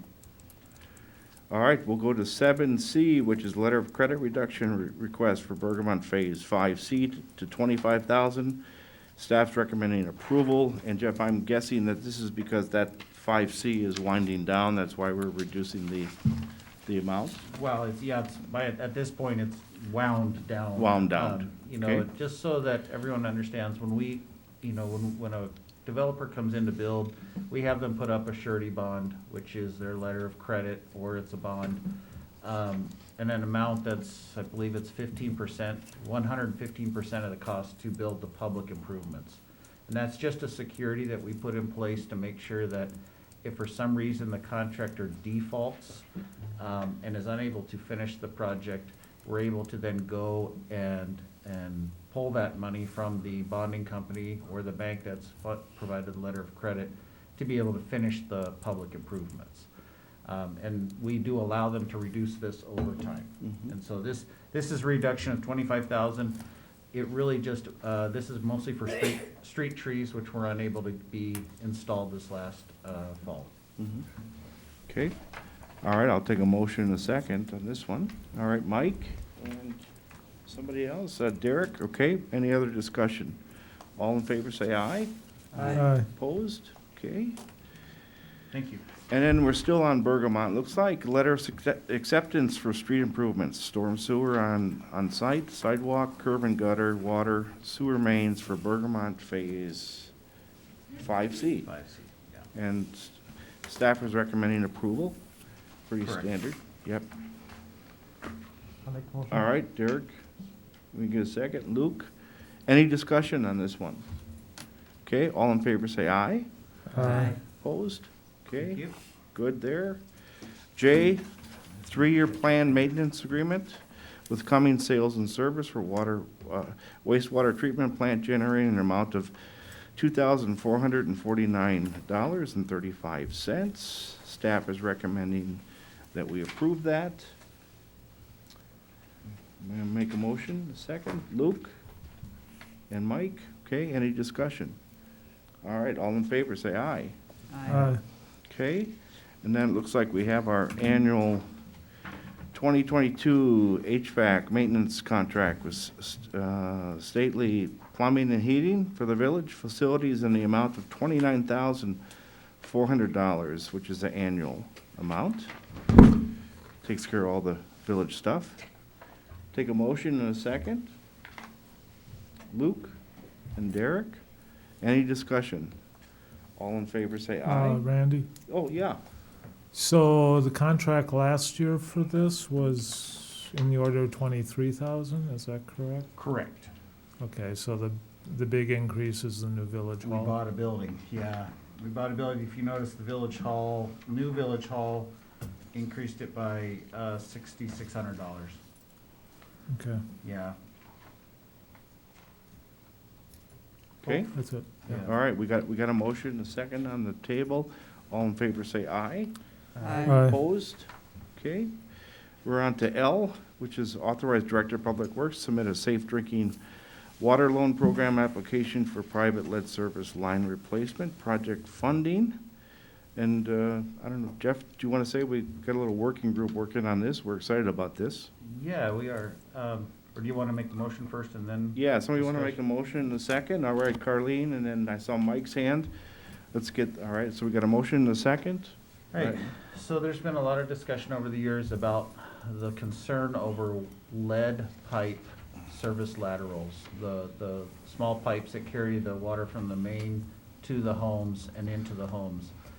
There was a period of time pre-1960 or so where a lot of that was actually a solid lead pipe. And a lot of this got attention from Flint, Michigan, because they changed their water quality, which ended up causing a lot of the calcification that was inside the pipe to fall off and expose the lead, and therefore they had, again, really high lead levels. We test our lead services, we take, I think, 30 tests a year on lead services and have, or I think twice a year, 30 sites, and routinely test fine below the MCL level for it. But you know, the push is, and we wholeheartedly support this, the push is to get the lead services out of our village. Unfortunately, they happen in older portions of the neighborhoods, those portions of the village that have 4-inch water mains. And we had, a couple years ago, we enacted a ordinance that said anytime we were doing a major street reconstruction with a utility reconstruction like a water utility, that we would require anyone with a lead service along there to change those out. The problem is that will take another 10 or 15 years to be able to do all those streets. DNR has approached us and said, you know, there is money out there that can, it's very available, and it's been utilized by other communities, that would allow us to literally just go in and replace the private water service laterals that are lead and galvanized pipe for free through this grant funding. The village, however, still has to handle the cost from the water main up to the curb stop valve, which is near the sidewalk. So our plan is to kind of implement this program. We're calling it Get the Lead Out Oregon. And we would ask that for your permission to submit for the grant funds. And once we submit for those, we are anticipating approval of that and the grant award of that.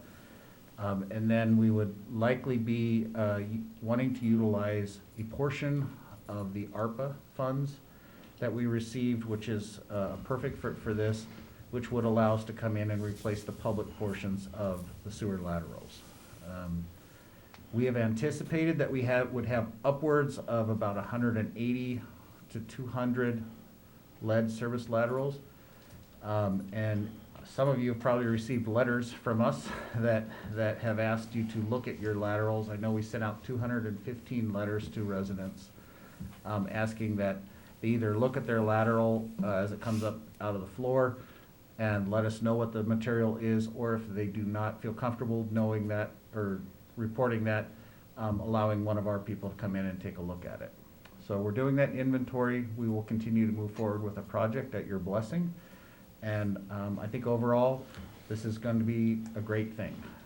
We would love to be able to report to the PSC that we have no lead water service laterals in the village. That would be awesome. Yeah. Yeah, Mike. So do you have an idea what the cost will be for the public portion, ballpark? We're working on that. We think, we actually are finding out there's surprisingly fewer lead laterals because people have changed them out over time and not notified the village, or it was not good record keeping it's just hard, you know, if they've hired a contractor, we may not know that they're doing the lead service lateral. We think it's about $5,000 to $6,000 for a public service lateral, and if we did 100 of those, that would be $500,000 to $600,000. So this is $1 million project? To the Combined village. with the grant funding, it could be $1 million project, yes. Okay. Significant. And I presume if people had replaced their lead service, that would just be the private portion, not the public? For the grant funding is only the private, but. No, I mean, you had mentioned people may have already Correct, pulled it, but correct. they would not have pulled the public, and that may end up staying in the ground because we don't know about it. No, we're going through and testing, and that's, so we're collecting data not only on the public side, but the private side. And, the problem is it's never a perfect, you know, we're finding out that we're finding lead in places we didn't think we did, and then finding not lead in places we thought we did. But it's still all in about the general area. But, no, we will be replacing both private and public. So does this use up all of our ARPA funds then? I'd estimate a half. Half, half a million, so it would be about half That's what we have. That's our estimate right now, yeah. Okay. All right, Carleen, you had your hand up. I just was wondering, you sent those 215 letters out. What has the response been on those? We've received back about, I want to say 50 to 60% so far. I think that's Cool. right, Jeff. I think that's Yeah, what Sue yeah. said. And we'll continue, so the deadline that we have, that we're up against right now is filing the grant application, and that's January 18th. So, and we're in good position to be able to submit for that. You know, we're not, if we say, let's say the village were to look at this in a month when we bring this back and say, nope, we don't want to do that, even though we were given that grant money just goes back into the pot to some other community. So there's not a huge risk in us just asking for it, but I'd be disappointed if we didn't move forward to remove these. Yeah, I'll just say, somebody who had to, actually, I had to pay to have mine done. There was no grant money when I did mine. It was $2,000. It's a win-win. We're getting rid of the lead laterals out of the village, and the private folk don't have to pay because we're getting grant money. So it really is a sort of a win-win thing. Yeah. And in Matt? some areas, I wouldn't say it's lower income, some of them are lower income areas of our village where a $2,000 to $4,000 bill to replace their water lateral would really be a major financial burden for them. Yeah, Matt? Kind of a question, and then, you know, I went through this with Stoughton in 2021. They got it. They did it. Yeah. It was a 2.5 year process. They're doing 700, they said they can do. Well, I mean, it was a ton of work, but Jeff, what year are you, if you were to be successful in terms of grant funding, is this a 2023 project? 2022.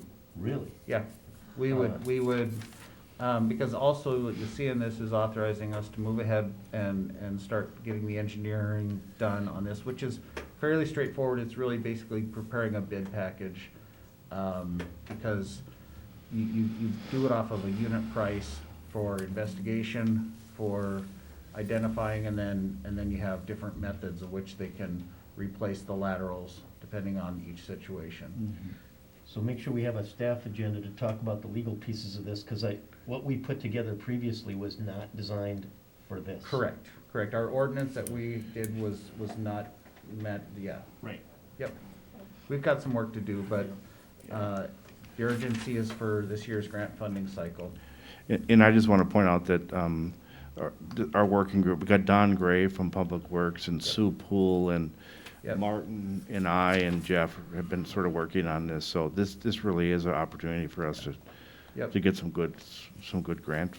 Yeah, we've had our vacuum truck out, at least before things really froze over. We had our vacuum truck out we call it potholing, where you vacuum a very small hole down to the water ma, or to the lateral, and you can see what kind of color it is and whether Yeah. it's lead or Yeah, copper. yeah, it's a good thing. Yeah. So Jeff, we'll do a motion in a second, so we have it on record. Martin, should we do that? Yeah, is that okay? Is anybody willing to make a motion in a second to authorize us to go ahead? There's a recommended motion there. Oh, Session in oh, we did it already? See, Yeah, oh, it's it's time. getting late already for me. All right, so we got a motion in a second. All in favor, say aye. Aye. Opposed? All right, Jeff, we're ready to go. Thank you. All right, reports of committees. Items are for discussion, possible action. First one is 8A, Park Board, J.C. Park redevelopment project. Final plan review and authorized bid. Staff recommendation, Park Board and staff recommendation is to approve the plans and authorizing bidding for the project. All right, Luca's made a motion. We have a second? Carleen, okay. All right, Jeff, do you want to say anything, or? Yeah, I mean, this has been something, you know, and then, you know, this has been something we've been working on for probably 4 years, 4.5 years. Lisa was there from day one, I was there from day one, Mike and Lisa got this ball rolling quite a long time ago. And after many, many meetings with, very early meetings with sports, all the sports groups, lots of iterations, this thing came back before the park board and before the village board numerous times to be updated, and to the layout and the plan that you see before you tonight. One thing that I know we discussed with the park board, I don't know if we've discussed it here, was the financial end of it. We did have we did borrow, I think it was $4 million. We had a fundraising goal of 500,000, which includes both money donated as well as in-kind donations. And what we have been told with the market, construction market and everything as it is, things have just gone crazy. And so we did not feel comfortable bringing the entire project as a single bid unit project for this year, because we just simply knew that there's no way that our budget could sustain that kind of project. And so we looked at ways to phase it. There was a lot of discussion at the park board from those who are in the pickleball lobby. And very good arguments on all sides, and they've been very supportive of the project throughout the time. And so what we've created in the bid documents is everything you see in phase 1 is base bid. That includes, I think, some important things: rebuilding, just resurfacing this parking lot up north, the one that's up there now that's in really bad shape, and then construction of 2 new parking lots. And once this happens, we will be bringing back a resolution that will not allow any parking on Oak Street. We feel this is a significant safety issue for the village. Anyone who's ever driven through there on a Saturday morning or a Sunday morning, it scares the crud out of us. So we want to make this a no parking zone and put all the parking in the parking lots where it's much safer. Expanded parking lot on this side to be able to handle these new playing fields. And then everything that's in phase 2 includes the larger ball diamond, some multi-use playing fields up here, and then pickleball. What we are doing is bidding alternates. In the bid will be the pickleball courts, as well as the pickleball lighting, as well as the playground area and playground lighting. So this is kind of could be a phase 1 or a phase 2 option over here. And our hope is that we will get good bids back, and we'll be able to kind of come back to you with, assuming you give us authority to send this out to bid, we'll come back to you with a proposal that says, this is the base bid, plus we would hope to be able to add, hopefully the pickleball courts. Maybe not the lighting yet, but, you know, pickleball courts that they would have. So that's kind of the plan. Crystal ball, we don't know what will come out of the bidding market, but we just hope and pray for good amounts. Okay. All right, we got a motion and a second. Any other discussion or questions for Jeff? Okay, seeing none. Did you guys see the concession stand too? It kind of looks familiar. Yeah, Mhm. little Randy inspired there, right? I just do have one kind Yeah, I of like question it. I about like the skirt around the concession and then the parking lots and, Sure. because there's so much runoff and everything, and we've had those conversations as it pertains to the library, I'm just wondering about, semi-permeable surfaces on those kinds of things so that there is, you know, less large runoff, especially since that's gonna be in the middle of ball fields, it's gonna run off into ball fields and things like that. Well, right, so, that'll be concrete surfacing out there. It's not gonna be a permeable pavement, it's more or less, it really lends itself well to a concrete surface area. I will say this is, you know, part of this design includes a stormwater management, and the stormwater management portion of this does require strict peak flow reduction for stormwater, and so they still we have to hold ourselves to the same standards we do our developers, and we actually have stricter stormwater standards than the state even requires. Okay. Yeah, Mike. Yeah, just a question, how are you handling lighting? Because I assume all these baseball diamonds and different fields are gonna have lighting. How much of that leaks off of the property, or is that somehow controlled? Great question. You wanna take lighting? Yeah, well, I wasn't part of the lighting engineering call. I believe some of the fixtures specifically are still being chosen, but all of the lighting will meet our lighting requirements in the village, which are full cutoff LEDs. There's no more than 5-foot candles, which is a very low amount of light that can be off property line. So, you know, we own the whole block here, but none of it's going to be, shouldn't be visible from the sky. It'll all be downcast, and it shouldn't be lighting up areas beyond the areas that it's designed to be illuminating. Good to know, thank you. A great example of that is if you go to the lighting that is the football field, and you look at those lights compared to what was installed, was that 6 years ago on the soccer fields and everything, which is J.C. Park East.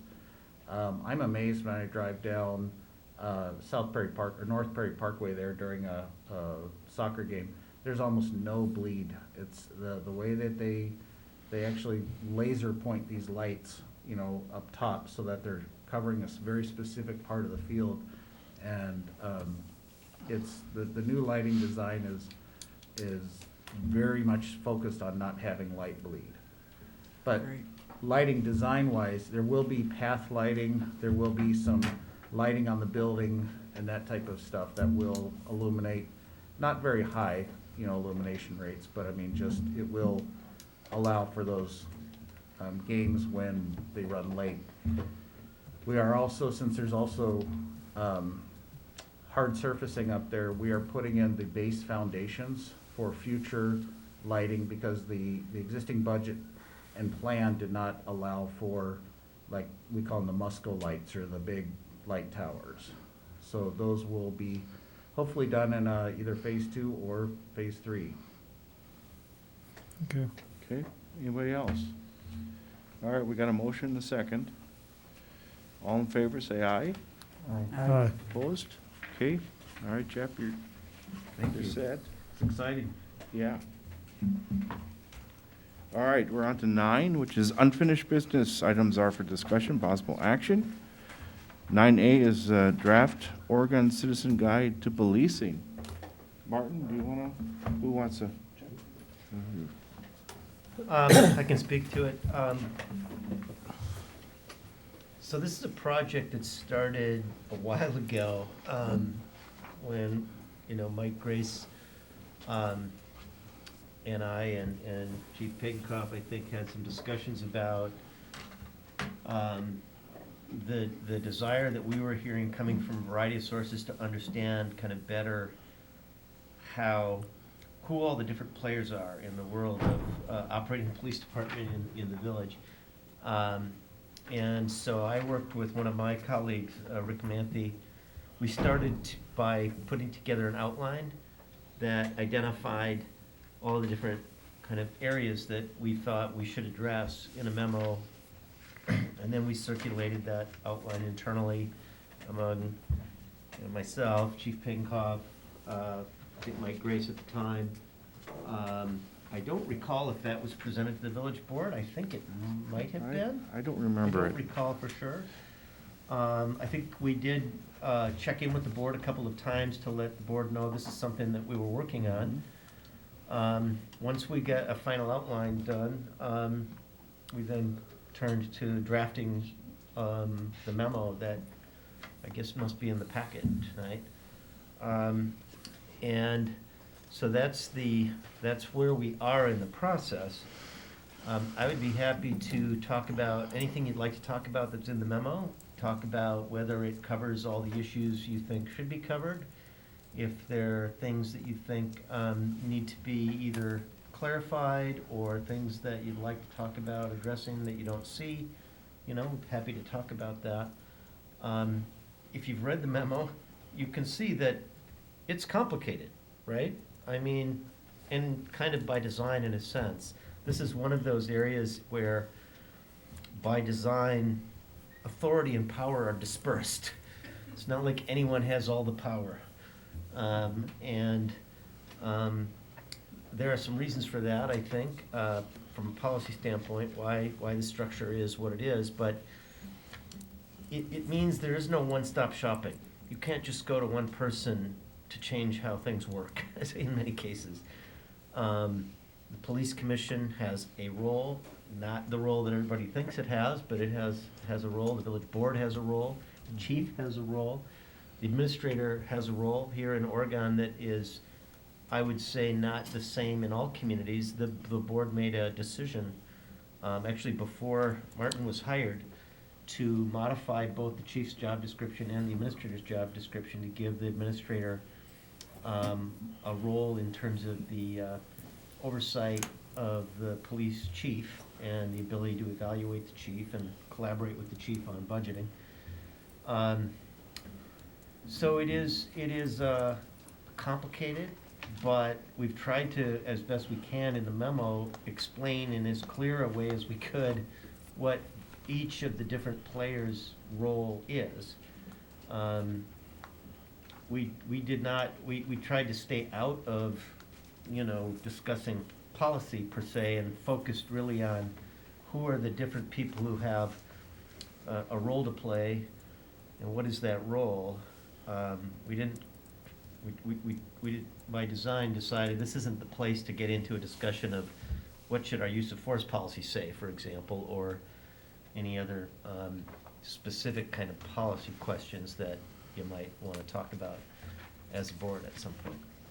So that's it. So Matt and Martin, you guys are just tonight looking for discussion, or are you looking, what are you looking for from us? Yeah, just any discussion or Okay. input. And then it'll come back to us. Yep, if there's anything Okay. that you want us to change or add or take out, we'll finish it up and put it into final draft. All right, let's open it up. All right, Derek, start us Yeah, off. just a couple of quick things I noticed, and maybe this is just, maybe it looks different on the digital form, but for citizen complaints, it says at the very end that the complaint procedure is attached, but there's no link.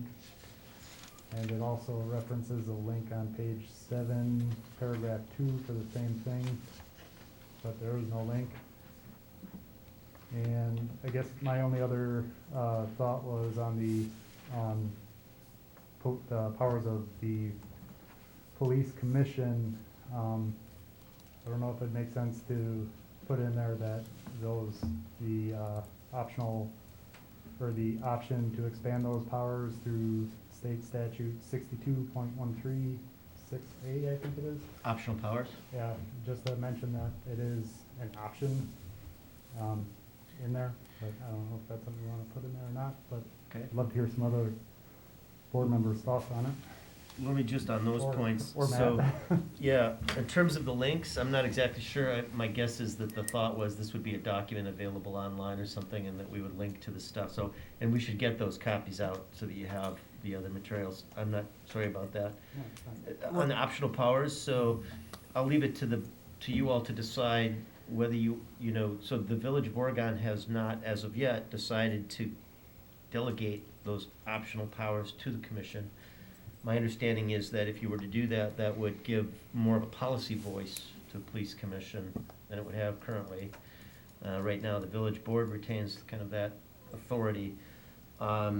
So the question to the board would be, do you want us to include in this citizen guide more of a substantive discussion about how a police commission can be granted optional powers, at least as of now? That hasn't happened in the Village of Oregon, and to say more about what that would mean. If that's something that you think belongs in this, then yes, that's the kind of feedback I'm looking for, so that we can then take that direction and finish our work.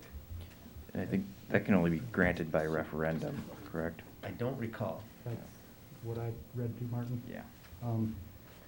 But and I don't necessarily think that it needs to get into all the details on how those powers are included or can be expanded, but just a mere mention that it can be, I think is really all that I would be looking for.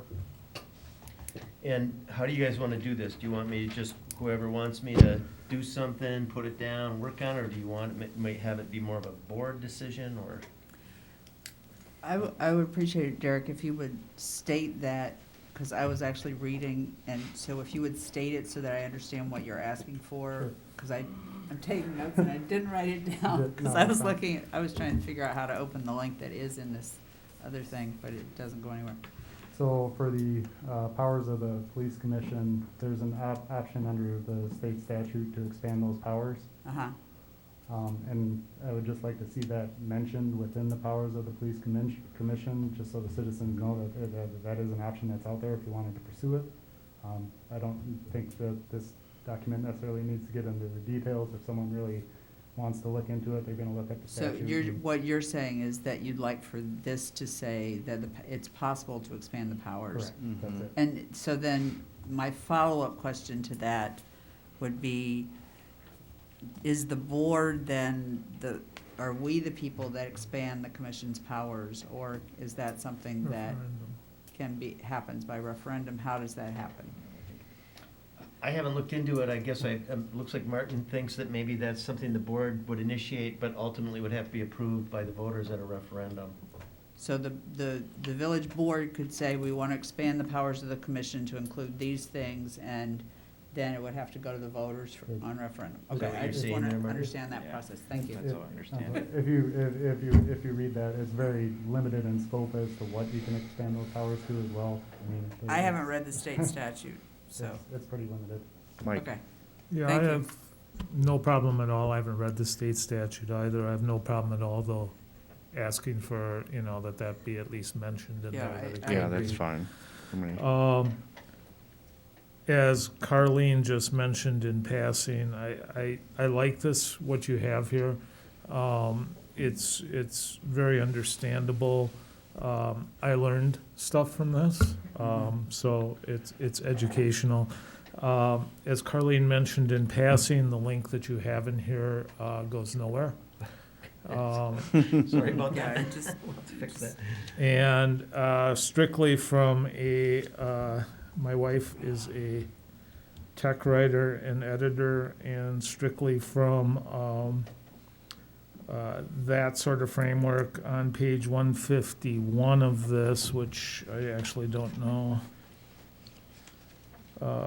You have a line where it says, it is a stamp of approval form, and it should be, it is a stamp of approval from. Simple editorial thing, but I like what you report. I did not really like that. Yeah, and All right. I skimmed over it. This was one of my colleagues' kind of work, and I skimmed over it and realized, there are a few little edits like that we need to catch before.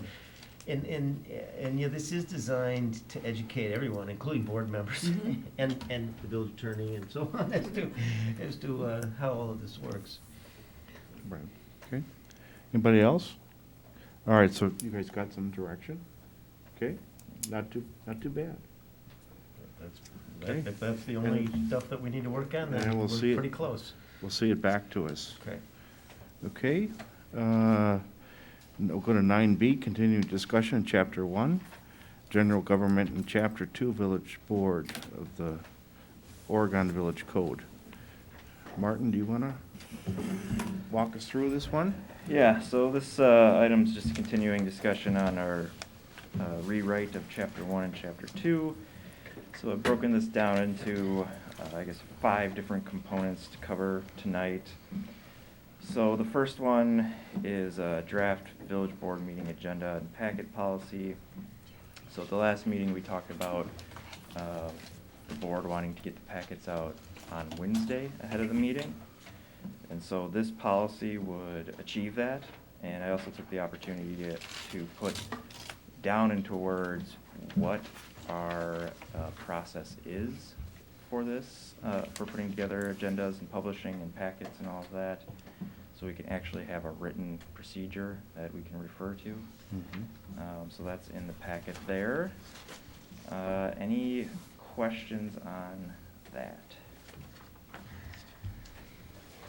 On specifically the agenda piece? Yep. Yeah, I have a couple. Okay. If someone comes to a meeting to raise an issue that they want to put on the agenda, and by the way, I like in general, your policy that you have here. It's just some detail here. So if they come and put it on, make a request for something on the agenda, how does the board proceed? Do we may have a discussion at that point about whether or not to put it on the agenda? Does that get put into and brought up again during future, items? Or how do you foresee that happening? Yep, I think if somebody came to public comment and asked the board to have an item on the agenda, a future agenda, I believe at that point, or under future agenda items, under new business, the board could request to have that placed on the agenda. And if it wanted to, it could have a vote to place that on the agenda. But under the rules of our public comment, we could just vote it at that point if we wanted to, correct? Because it's not a policy issue, we're not discussing anything that has to be noticed. Yeah, because we even under our public comment, I think it might even say. Maybe placed on the agenda. Maybe future. placed. Yeah, I've seen it happen, Mike, too, where we just sort of like all nod, yeah, let's put it on a future agenda. Yeah, so under public comment, we have the wording, board members may discuss procedural matters relating to the information, such as whether the information should be directed to staff, referred to a committee, or placed on a future board agenda. However, board members may not expand their discussion beyond such procedural matters. So I think that language gives the board the flexibility to have a brief discussion about, do we want to put this on an agenda or not? And Okay. vote if you wanted to. Now, if someone submits a request in writing to the board, email, however, is there a process for notifying them whether or not that got on the agenda, or do they have to watch that meeting? Usually the staff will tell them, and we can put that wording directly into the policy. The staff will notify them. Please do. Yep. Other than that, I think it's a good policy.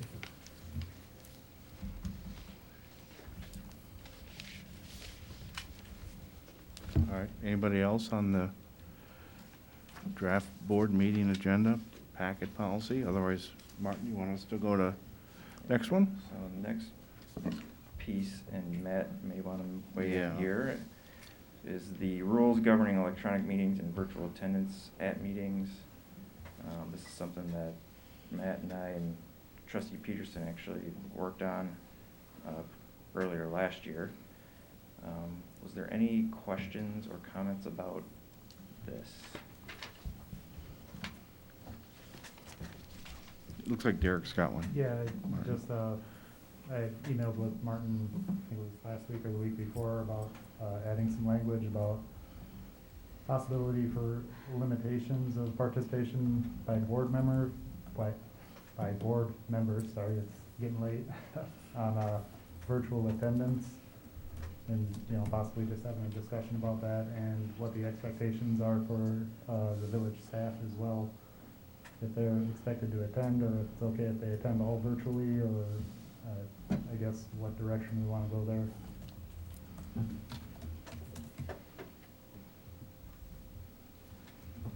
just kind of as an example, the school board, the members can miss 2 meetings and attend virtually, but anything past that, they need to be allowed in by a vote of the other members.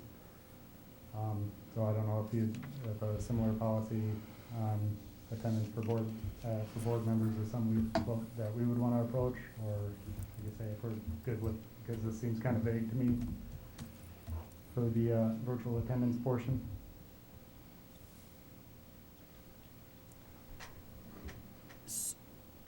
Am I missing the new set of rules? Because I mean, this is, Way near the back. okay, Page 195, I can't see pages on this thing. should be on the right. So I can just speak to, as somebody who goes to North Carolina for multiple weeks in the end of the summer into the fall. If I had not been able to attend by hybrid, by the virtual last time, I would have missed more than 2 meetings.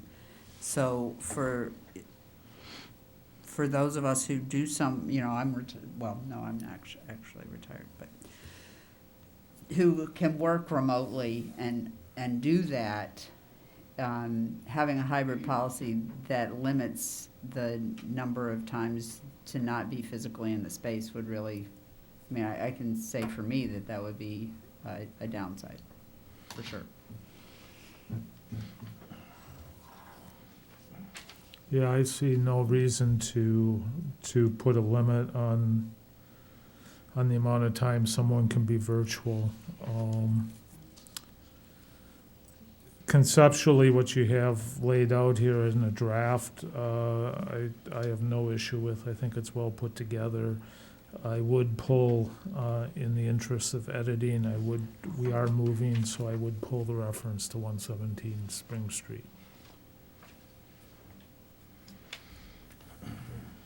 Just a question, and I understand with the board members, but you guys have kind of touched on your feelings on what the board member attendance should be, but what are our expectations from staff at that point?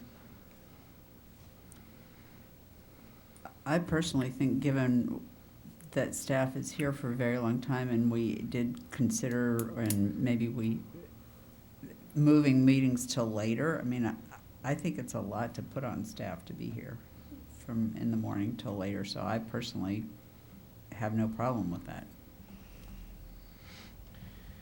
with extending it to staff. Looks like Matt wants to chime in. I would just, as I read the policy itself doesn't speak to staff.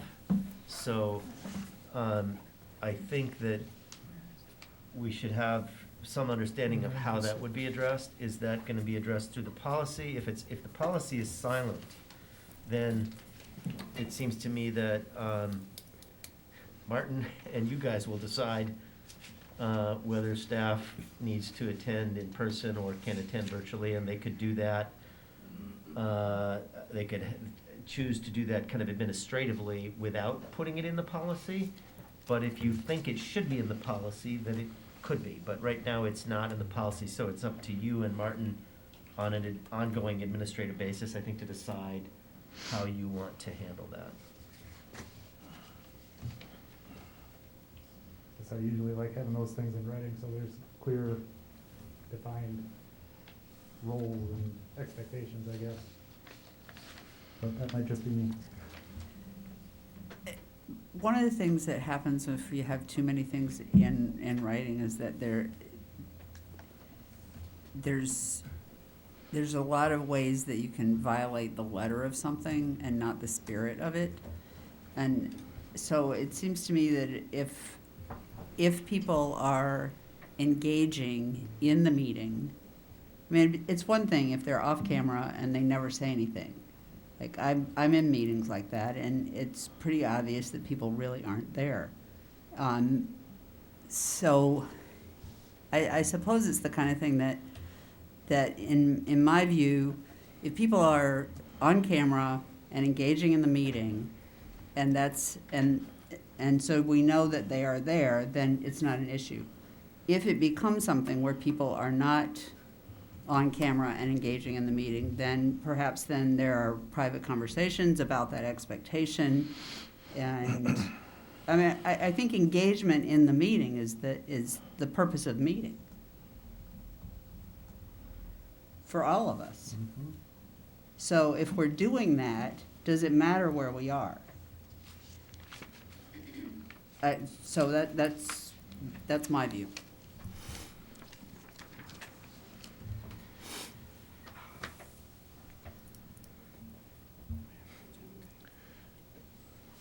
All right. Yeah, Luke? Derek, I think you touched on this a little bit. When I read number 4, virtual attendance allowed, members in the public may attend meetings of the village board or any village committee in person or by virtual means. I feel like that means I could get elected and I could serve all 2 years virtually. And, I don't know if that sits well with me, but I don't know if you would go in and define how many you could attend virtually. I think we kind of addressed that a little bit, but do we want an all virtual board? I don't, maybe that's, I don't think I agree with that. I think I'd want in person. I think the option to be virtual, if, things come up, is good, but this tells me I could be virtual 100% of the time. True, that's a good point. Yeah, and Luke, I would agree with you too. I mean, my preference would be that we would all be here in person, but things happen, and sometimes we can't be. So I would not like in person or virtual. I mean, I would prefer in person, but situations do happen to all of us. Yeah, Mike. Matt, is there a way of expressing in this that there's a preference for board members to be present, but there's no limitation on you not being present? I mean, yes, it could be expressed as a preference, but it's not language that I would typically include in a policy because it doesn't really have it doesn't express any clear policy. It just says, the rule is you can either appear in person or virtually, but we as a board, when enacting the policy, would like you to all know that we really like you to be here in person. So it's not really appropriate for a policy document in my mind. It's kind of, I don't know, it doesn't accomplish anything from a policy standpoint. That's just my lawyer reaction to it. Okay, people will be present unless personal circumstances require that they be at a hybrid meeting? That gets very difficult to, because now you are required to be here unless, think of the guy who wants to play tennis in Australia, See, you have to have a test unless you don't have a good reason for you have to be vaccinated unless you don't have a good reason for not being vaccinated. And that led to him being stuck in a hotel room for a week and a hearing in front of a judge to find out whether. So the point is, if we put in language that says you have to be here in person unless you have a good reason not to be here in person, I don't know where to go with that. To me, that's just going to lead to conflict potentially over, well, this person's not here. Where's their good reason? How do we enforce that? Do they have to go to Martin and say, here's my reason, and then he has to decide, is that a good enough reason? To me, it's not worth it. It doesn't really accomplish anything. Sorry, this is just my. No, that's why I'm asking. I guess my thoughts with the way I was proposing this with voting to allow for virtual attendance is I understand that you're gone for a couple of months of the year, but I'm not bringing this up because of that. What I'm bringing this up for is more the Luke situation where someone decides, okay, I'm elected, I'm not going to be here ever. Right, It's more. So, future thought. I'm not thinking that you're thinking that, okay, she's gone in the summer and we're gonna get her off the board. I'm not thinking that at all. But I hear what Luke's saying, and I wonder if it would be something like, it is the preference, or the expectation that board members will attend all meetings possible, and when circumstances are otherwise, will inform Martin or whomever that they will not be in attendance, kind of like what we do now, and can attend virtually if possible, or will attend virtually if possible, or something like that, so that it's clear that that's what we prefer and expect, but we understand their circumstances. There needs to be some communication about that, and the hope that they'll, I understand it's wishy-washy, I Yep. get that, but I feel Yep. like this is wishy-washy territory. Right, and if you want something like that, I mean, I can take a shot at it. I'm hearing what you're wanting is kind of an unenforceable expression of a preference. And I would make it very clear, hey, this is on the honor system, Yeah. you know? Yeah. That there's a preference for in-person when possible, but it'll be on the honor system. Yeah. Please notify, you know, the administrator and head of the meeting or the clerk. I mean, I can give you that, and I'm more comfortable if we're very clear. This is not, we're expressing a preference, not a policy. In the policy. All right. I'm good with that. Matt, I think you ought to take a shot at it. I can Go take a ahead. shot at that, yeah. Well- Now, let me say two other things about this, in terms of checks on this. There's a residency requirement, so you can't be a village resident and still be on the board, right? So it's not like you can run for village board, move to Alaska, and appear by, and still hold your position. If you're not a village resident, you forfeit your seat, number one. Number two, the voters will have a say about how they think you're doing. And if they don't like what you're doing, they have an election every 2 so years. often, every 2 years, where they get to weigh in as well. So those are other institutional kind of checks on this. But And if it becomes an issue, the policy can be changed too. It can be.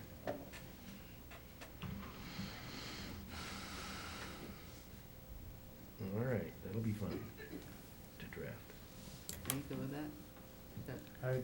I still personally think that there should be a punitive aspect from it, but if I'm the only one that thinks that way, I mean, it's I like 7 carrots. persons. I'm big into carrots. I like a approach with a little bit of both, and I think that if the policy doesn't have any stick to it, then it's, why are we putting it in there? But that's just my thought.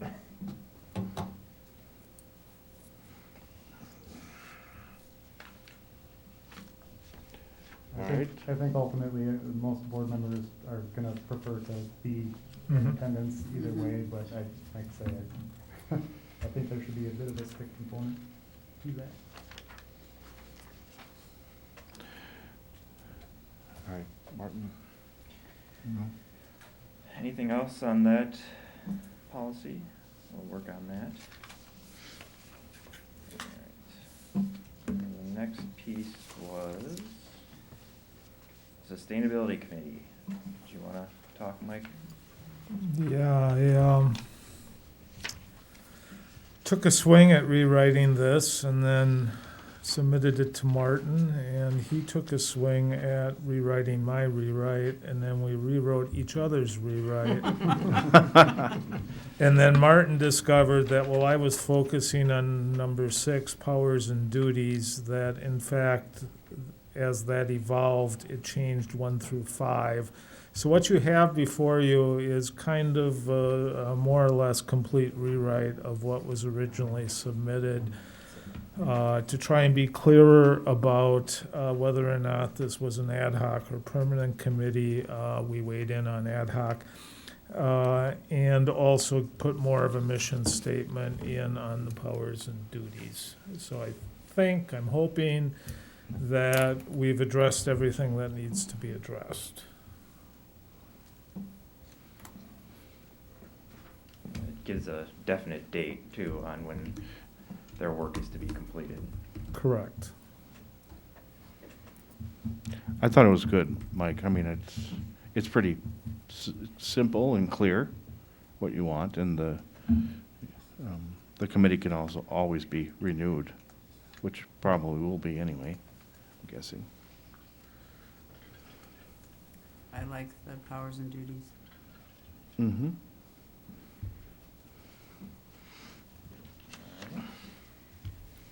There's nothing else on that. Can wrap that up. And the only other item that had been brought up by board members that we didn't discuss last time was the standing committee structure.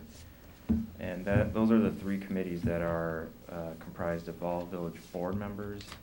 So that's the Public Works Committee, the Finance Committee, and then the Personnel and Public Safety Committee, and how we want to handle those moving forward. So if there's any thoughts or things that we should be working on for that, let us know. So I asked Martin, the Finance Committee had not met since 2016, long time. Correct. I do know Luke and I were on the personnel, and it seemed like we met more frequently. Luke, I think we did. What's the other one, Martin? Public Works. Public Works. I don't know when, I wasn't on that one. We so I had don't- one meeting and. We tend to use those meetings. As needed. Well, as needed and tend, if maybe there's something that we feel there should be more discussion and input before any kind of decision, say, I don't wanna say anything, cause then it'll come up. But no, I mean, there are times, you know, I know some communities make everything go through committee and then through the board, and that can slow things down considerably and takes away some of the efficiency we have, since it's all oversight anyway. But I'll just use an example, like a couple years ago when I decided to stop mowing certain areas of the village. Very controversial to some folks, and we ended up, what really should have happened is take an item like that before Public Works Committee, it's almost like a public information meeting, just to get together and use that as a tool to how you may structure something coming before the village board. Yeah, and I remember, Luke, you probably remember when we were on the personnel, there were a couple times, and it had to do with license, and we had to have some really very frank conversations with some of the applicants, and I think for me, I would have rather us do it at that small group, with that small group, and they appeared before us, and then we brought it back to the village, but sometimes those were a little sensitive. That happened while you were on leave too, because I was there. Oh, okay, yeah. Yeah. And sometimes yeah, have it smaller. Having it smaller was much better, I think. Well, maybe there's not one answer that fits all for this. Yeah, I Maybe mean, it makes sense to have the personnel committee meet on a smaller basis, but I know, I mean, like you said, the finance committee hasn't met in Right. 6 years. Yeah. Public Works Committee, since I've been on it, has met once. The Board of Review that I'm on meets once a year, so Right. I mean, for all intents and purposes, I'm not on any committees. So the board review is a statutory body, so. I realize. What might make more sense as opposed to adding another meeting for the finance committee and making that another hurdle to go through and slowing things down, is the idea of periodically scheduling like a committee of the whole to talk about some of the issues that are up before the village, and just spend a night chatting In over- terms of the finance, you talking about? Not just finance, but some of the other things that are coming up where we can just have a more informal discussion about getting everyone's ideas on it on the table, similar to what you did last year with the strategic planning process, where we had more of a just free-flowing discussion yeah. as opposed to, you know, something that's crafted around emotion.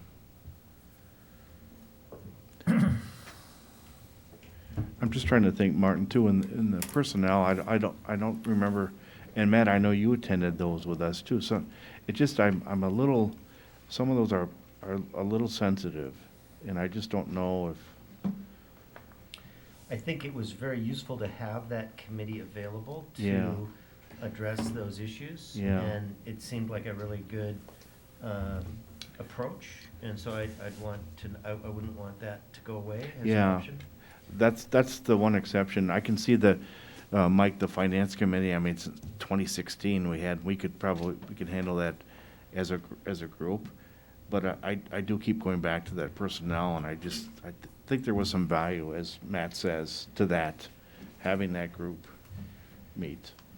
That was to, and here's an idea, if that was alcohol licensing. It And this- was. And this is where, I mean, frankly, that's the recurring It was. issue, right? Yeah. Where, because we get these applications all the time. Yeah.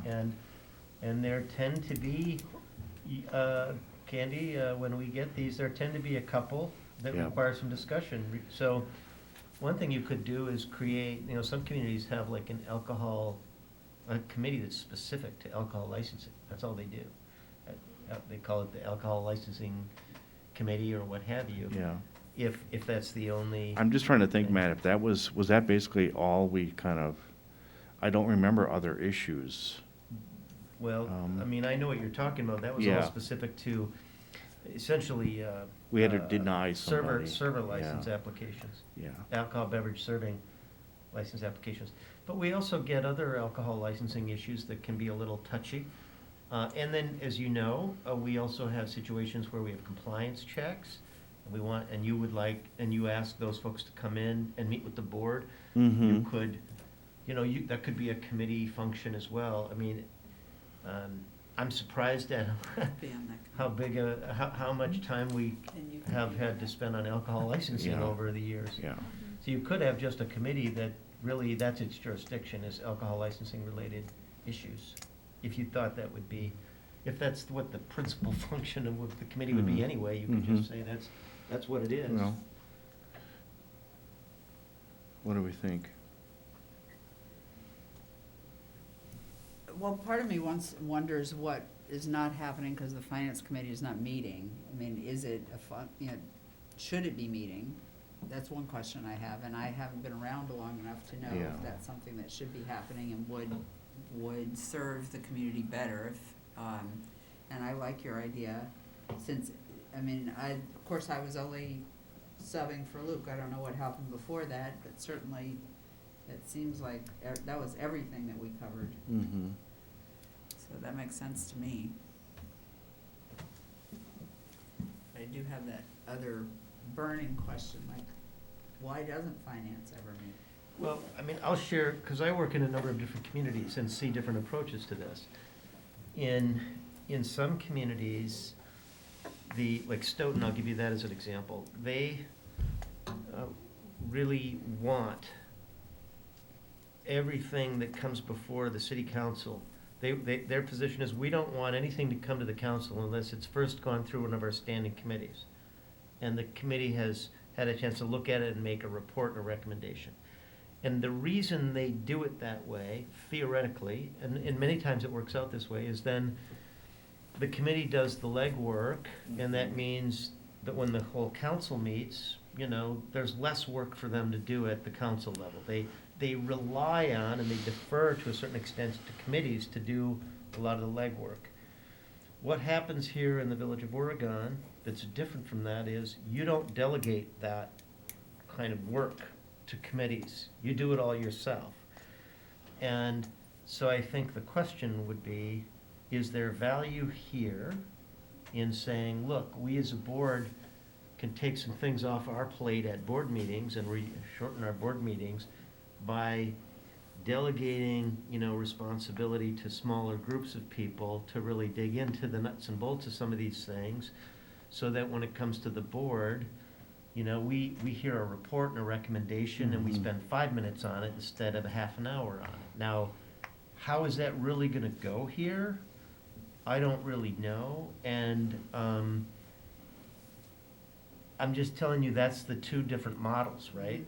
That's why you have committees, is so they do all the work. Now, Sun Prairie, I'll give you another example. They have a committee of the whole meeting before every single city council meeting. Oh, God, no. And that's how they do it. And they, everything's lined up first, goes to committee of the whole. They have a committee of the whole meeting that meets for whatever time period, and then they go into their council meeting. And I haven't been there long enough to really have a feel for why are they doing this and does it make any sense? But I've been in Stoughton for a long time and I've been here in a long time. And I think both of the systems have some things that weigh in their favor and maybe against their favor. So I have another question around that.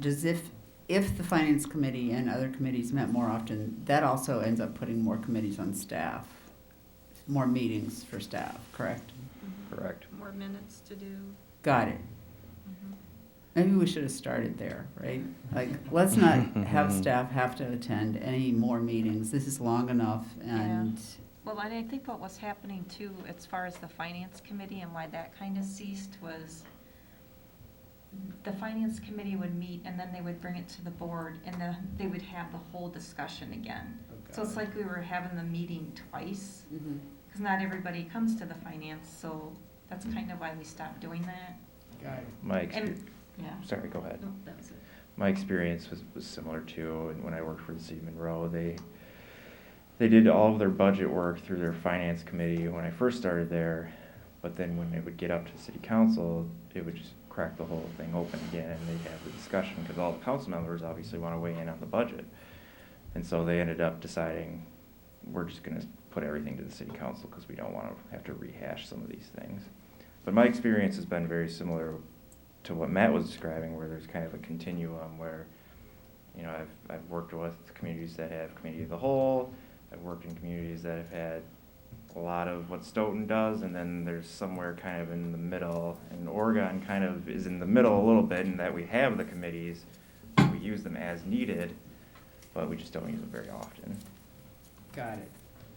So I do think when we had the personnel committee, I think we did exactly what you were saying. We did the legwork at the committee, and then when it came back to the village board, it was really a 5-minute, because we had done all the work, the three of us on there, made a recommendation, and if we needed to sort of explain, we did, but it went pretty quick. And I think that, for at least for us, that worked for that committee. And we would like to, at a staff level, I think, at least on those kinds of things, would like to continue using that process. Yeah.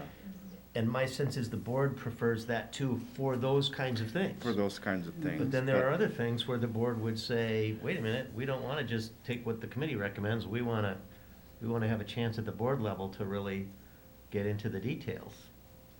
So- Because even that committee, though, the way we did it, we could have gotten into the details. You could have, but the truth is that on something like that that's coming to the village board, Yeah. the village board appreciates the fact that the That we committee we dealt did the with it, legwork. did the legwork, Yeah. and the board doesn't have to get bogged Right. down in something like that. I mean, there's sometimes things Yeah. that the board wants to get involved in, and some things that you really don't need to. I agree. Well, I think the distinction here is what's a policy decision and what isn't. I mean, the personnel is not dealing with policy issues. Finance and budget and all of that, I mean, yeah, if that's off in the finance committee and it comes in, it's gonna be ripped open and looked at because it's policy-based. So maybe, you know, I've kind of evolved on my position on this. When I first got on the board, I was kind of scandalized by the fact I was on a committee that hadn't met for 6 years, and I'm kind of realizing the I didn't know that, reason why Mike. that- Mike, I didn't know that when I appointed you. I thought you were just putting me out to No, pasture with the Committees truck. meet sometimes more than once a month. I did. We can talk about that. So I guess to maybe try to synthesize everything, maybe we get rid of the finance committee, since that seems to be issues that the whole board cares about. And maybe we keep the other two as just an as needed committees. We can always change it, right, at some future?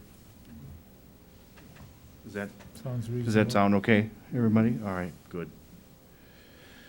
Okay, Martin? Anything else for chapter 1 and 2? Yeah, I got a couple things, I think. The first one is we had discussed term limits and using term limits on existing committees as well as the DEI committee. Correct? Yes. I've gone around and around in my head about how that actually works, because we have certain committees I think could benefit from term limits, where people have been on it for 20-some years. However, if we actually implement term limits, we will have a brain drain from those committees, and half of the committee will be booted off in the first time that they come up for reelection. So I'm not quite sure if we implement term limits, how we phase these in on committees where we have people that a good chunk of the board has been there for 20 years. Because I don't want to leave it, where all of our expertise walks out the door at once. Yeah, Mike, that would be my concern too. We got some pretty savvy folks in some of these things that have a lot of expertise. And I hate to lose that, start from scratch. Yeah, go ahead, Derek. I guess my thought would be is to have people grandfathered in, and then if people organically leave at that point. That's really noisy. Yeah. It's just the heat. Just heat or no. Don't worry about it. At that point, as people kind of organically leave, then the people that are then coming on board are then subjected to term limits going forward. I guess would be the way to kind of mitigate that, because I don't disagree with you on the fact that there would be mass exodus from the committees as they stand, just based on how long people have been on there. So I guess the patient approach might be the way to go on that, and just let it organically turn over, and then from there, the term limits can go. I think that's a really great suggestion.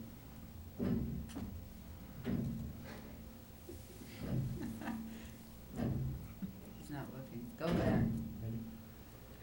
Oh, I'm sorry, Matt. Yeah.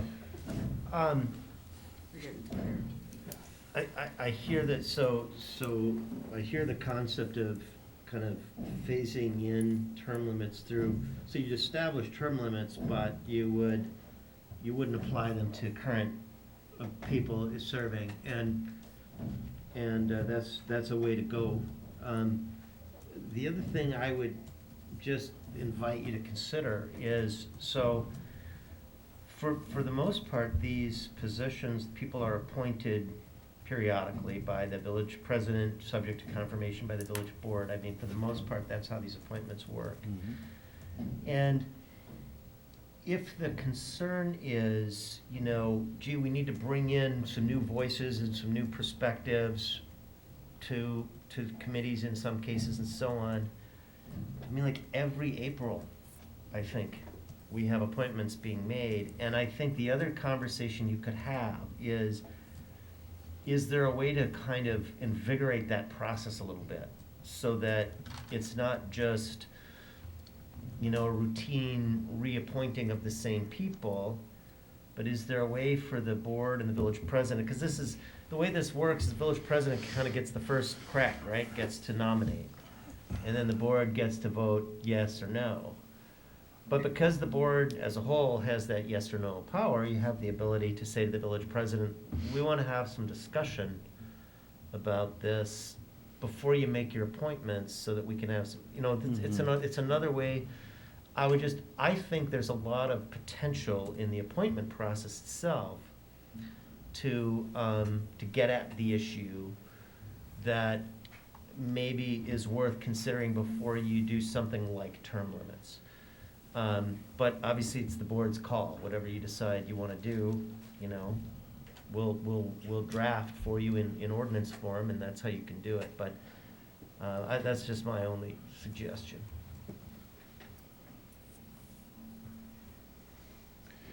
So Matt, the one thing I think about too is sometimes how hard it is to get people to volunteer to be on these boards and committees too. It can be tough. Yeah, I mean, that has to be factored into how you're going to do this. If you know that you need people who are willing and able to serve. Ideally, they would have bring some experience, some skills to the position that you're looking at would be helpful. And so, at least if you do it through the appointment process and you have a conversation about, what are, are there some other candidates that we should be considering as part of this process? You can have that conversation, and if the end result of the conversation is, well, it looks like we really should reappoint this person because they seem to be the person that's available and meets our needs, and we can't find anyone else, then at least you have that option instead of, well, sorry, we can't reappoint you because you're term limited, even though we haven't been able to identify anyone else that we would like to appoint to replace you. And then, if you're in that position, now what are you gonna do? You're gonna repeal your term limit ordinance because it's an impediment to getting the work done. So. I mean, I'll just give you an example. I just appointed somebody to the Plan Commission, brand new member, that we had, like, I think we had, I don't know, we had 5, maybe, I can't remember, Martin, how many we had, but brand new guy who had experience. So there was a new guy that we were able to sort of appoint, which is good, because we got a little bit of new blood in there, too.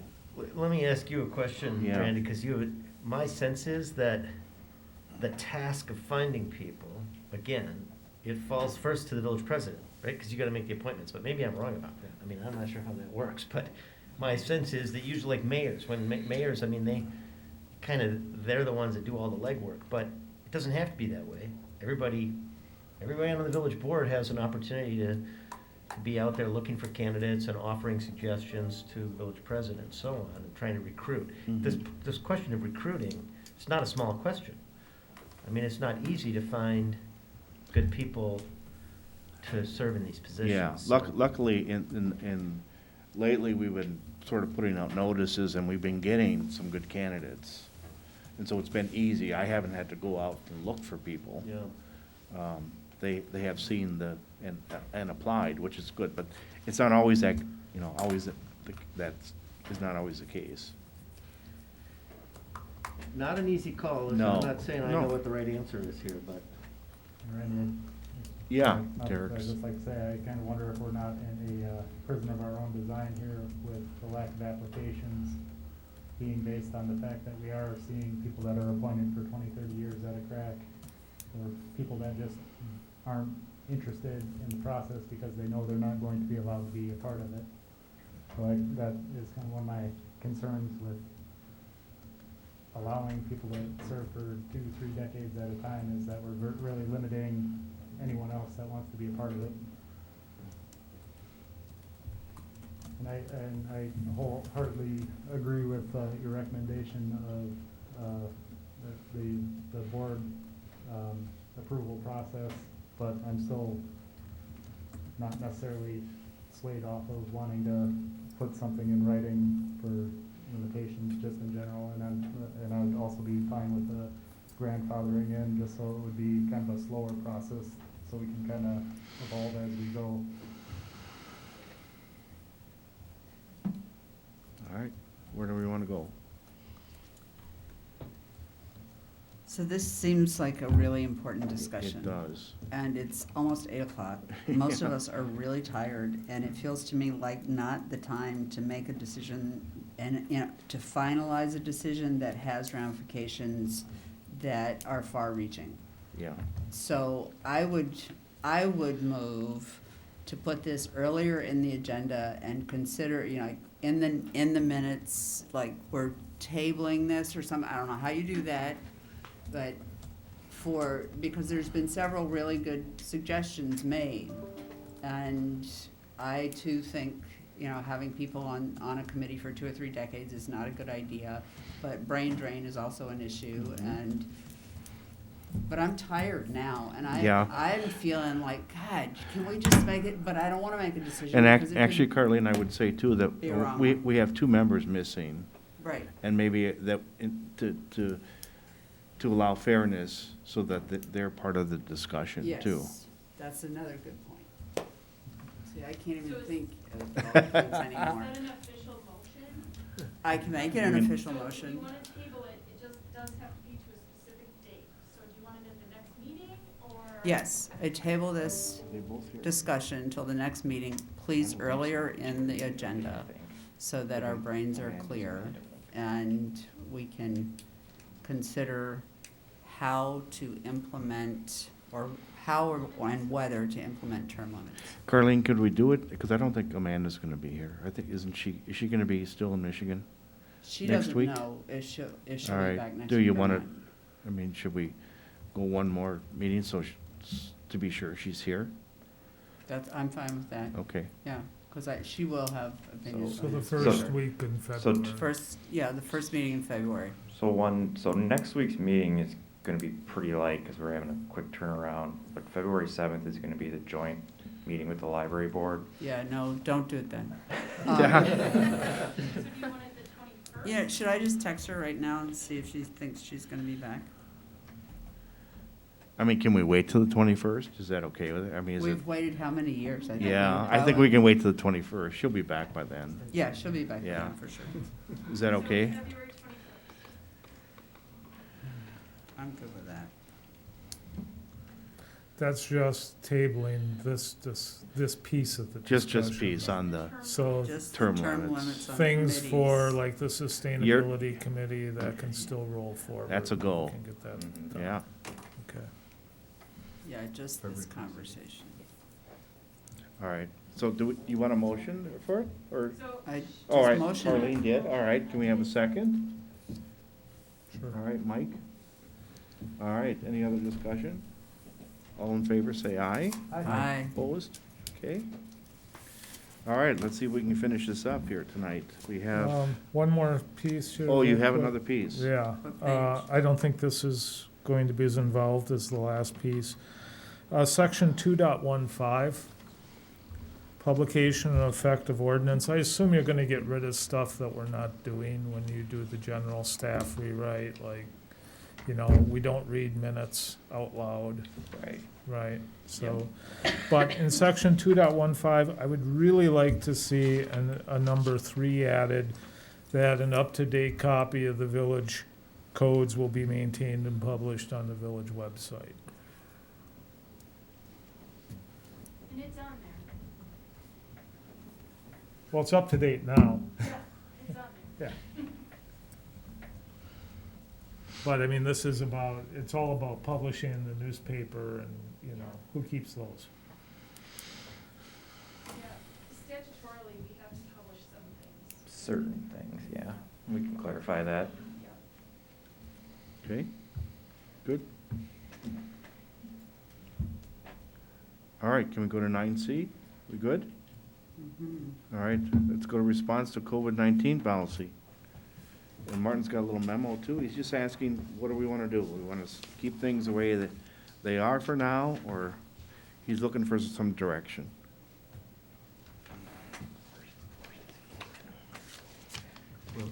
Anybody got anything? This is the longest I'm in one place with other people that are not living in my house.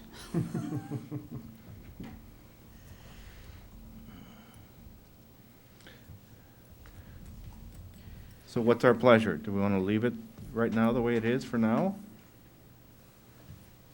Yeah, Matt? It sounds like the one thing that maybe requires some special discussion is just this question of in-person meetings.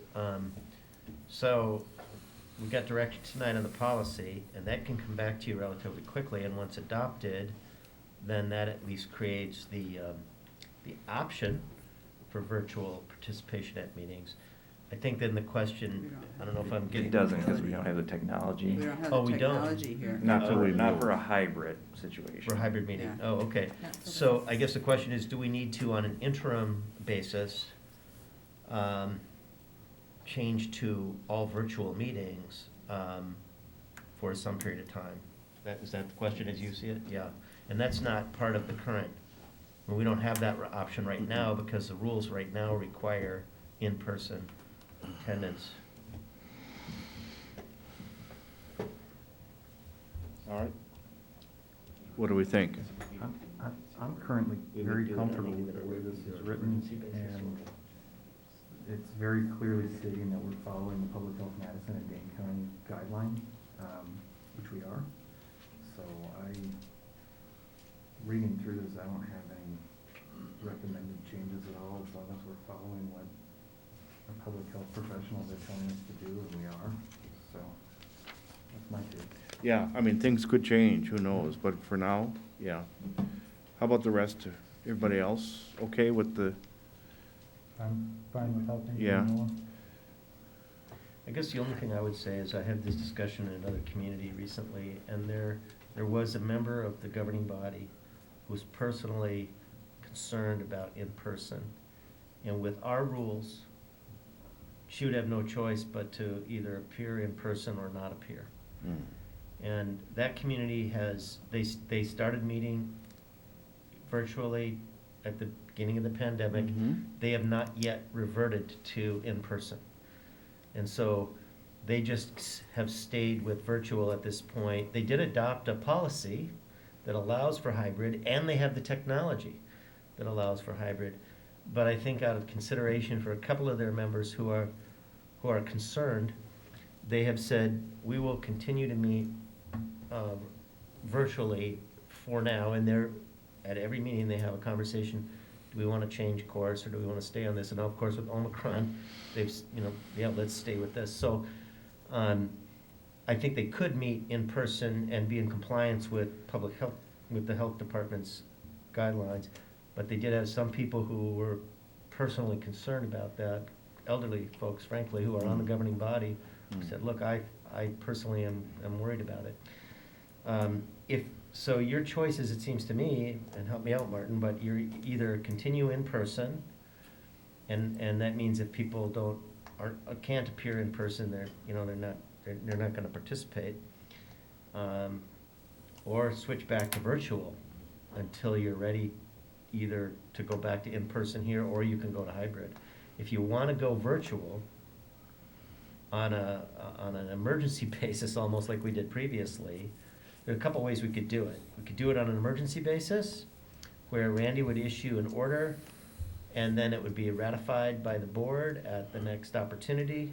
You could institute that immediately, or you could say, well, bring a policy back to us at your next meeting that allows us to go back to virtual meetings until further notice, essentially. Is that covered already in section 9, emergency public health orders? Does that give us that right now? The village has established ordinances and policies for the declaration of emergency orders, and any designated authorities may utilize these to further respond to impacts. Yeah, I think that pretty much covers. Yeah, that looks like it. Hold on. Is it? 11. 11, yeah. Village has Sorry. established ordinances. It's dyslexic Roman numerals. I know it's at 9 and I'm like, what is it? So under emergency powers, we're really talking about some statutory authority that, what we did at the very beginning of the pandemic, village president issued an order, and that has to be then presented to the board at the next opportunity for the board to decide whether to ratify it or not. So if you wanted to have something in place for your next village board meeting, to say that's gonna be a virtual meeting, we'd have to do that. If you're willing to meet again in person at your next village board meeting, but if you want the opportunity to consider adopting a virtual policy to say, we're gonna go back to virtual for a while, you wanna direct us to have something ready in that regard, we could do that. So that's kind of, I think, the immediate issue.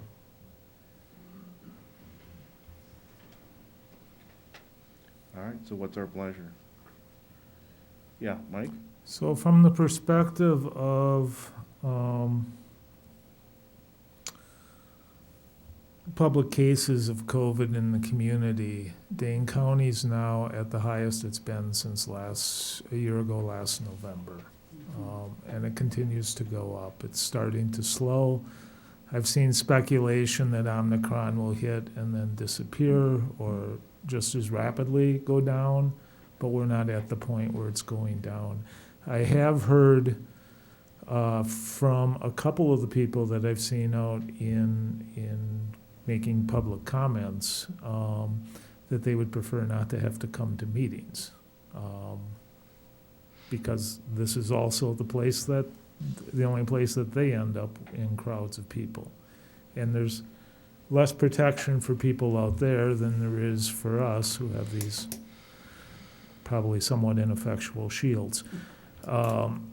So, I personally think it's probably prudent to just pull the plug and say, you know, let's have something at the next meeting that we can vote on and go virtual for till Omicron disappears, or at least comes down to a more manageable level in Dane County. Okay.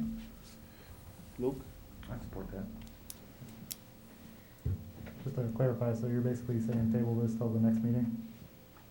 No, I heard that as No. directing me to prepare a resolution at your next meeting that allows you to decide we're going virtual again until circumstances change. Yep, that's the, okay. Yep.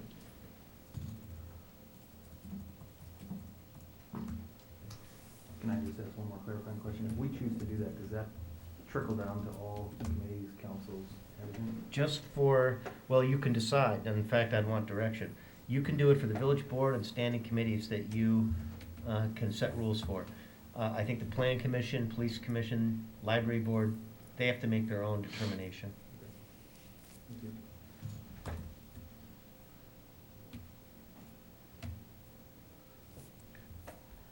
Carleen, where are you on this? I'm very comfortable meeting from home. Okay. So, you know, I mean, if you have a policy for us next time, I'm prepared to vote on it.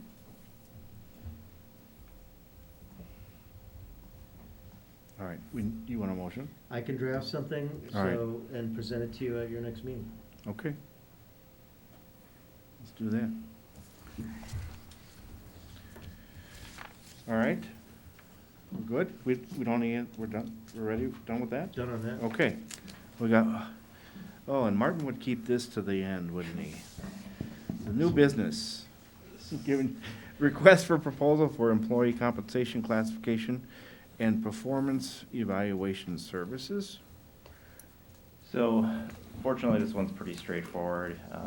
All I'm asking here is to publish the request for proposals. This was a goal that we identified in our strategic plan. We put money aside in the 22 budget for it. So basically what this would do would be to solicit qualified consultants to look at developing a new compensation plan for our employees along with a performance management plan as well. So assuming this gets approved, we'll publish it, and then whatever we get back, we'll come back to the village board with it for further consideration. And Martin, it's been 20 years? 20 years. 20 years since we've Wow. done this previously, so Martin's looking for a motion. I would be happy to make a motion to authorize staff. to All right, and then we'll give it to Mike, Sorry. okay? So we got a motion and a second. Any discussion on this? Yeah, Just Carleen? one thing, on 207 in the timeline, it's, your last date is should be 2022, that's the only thing I see. I think it looks great.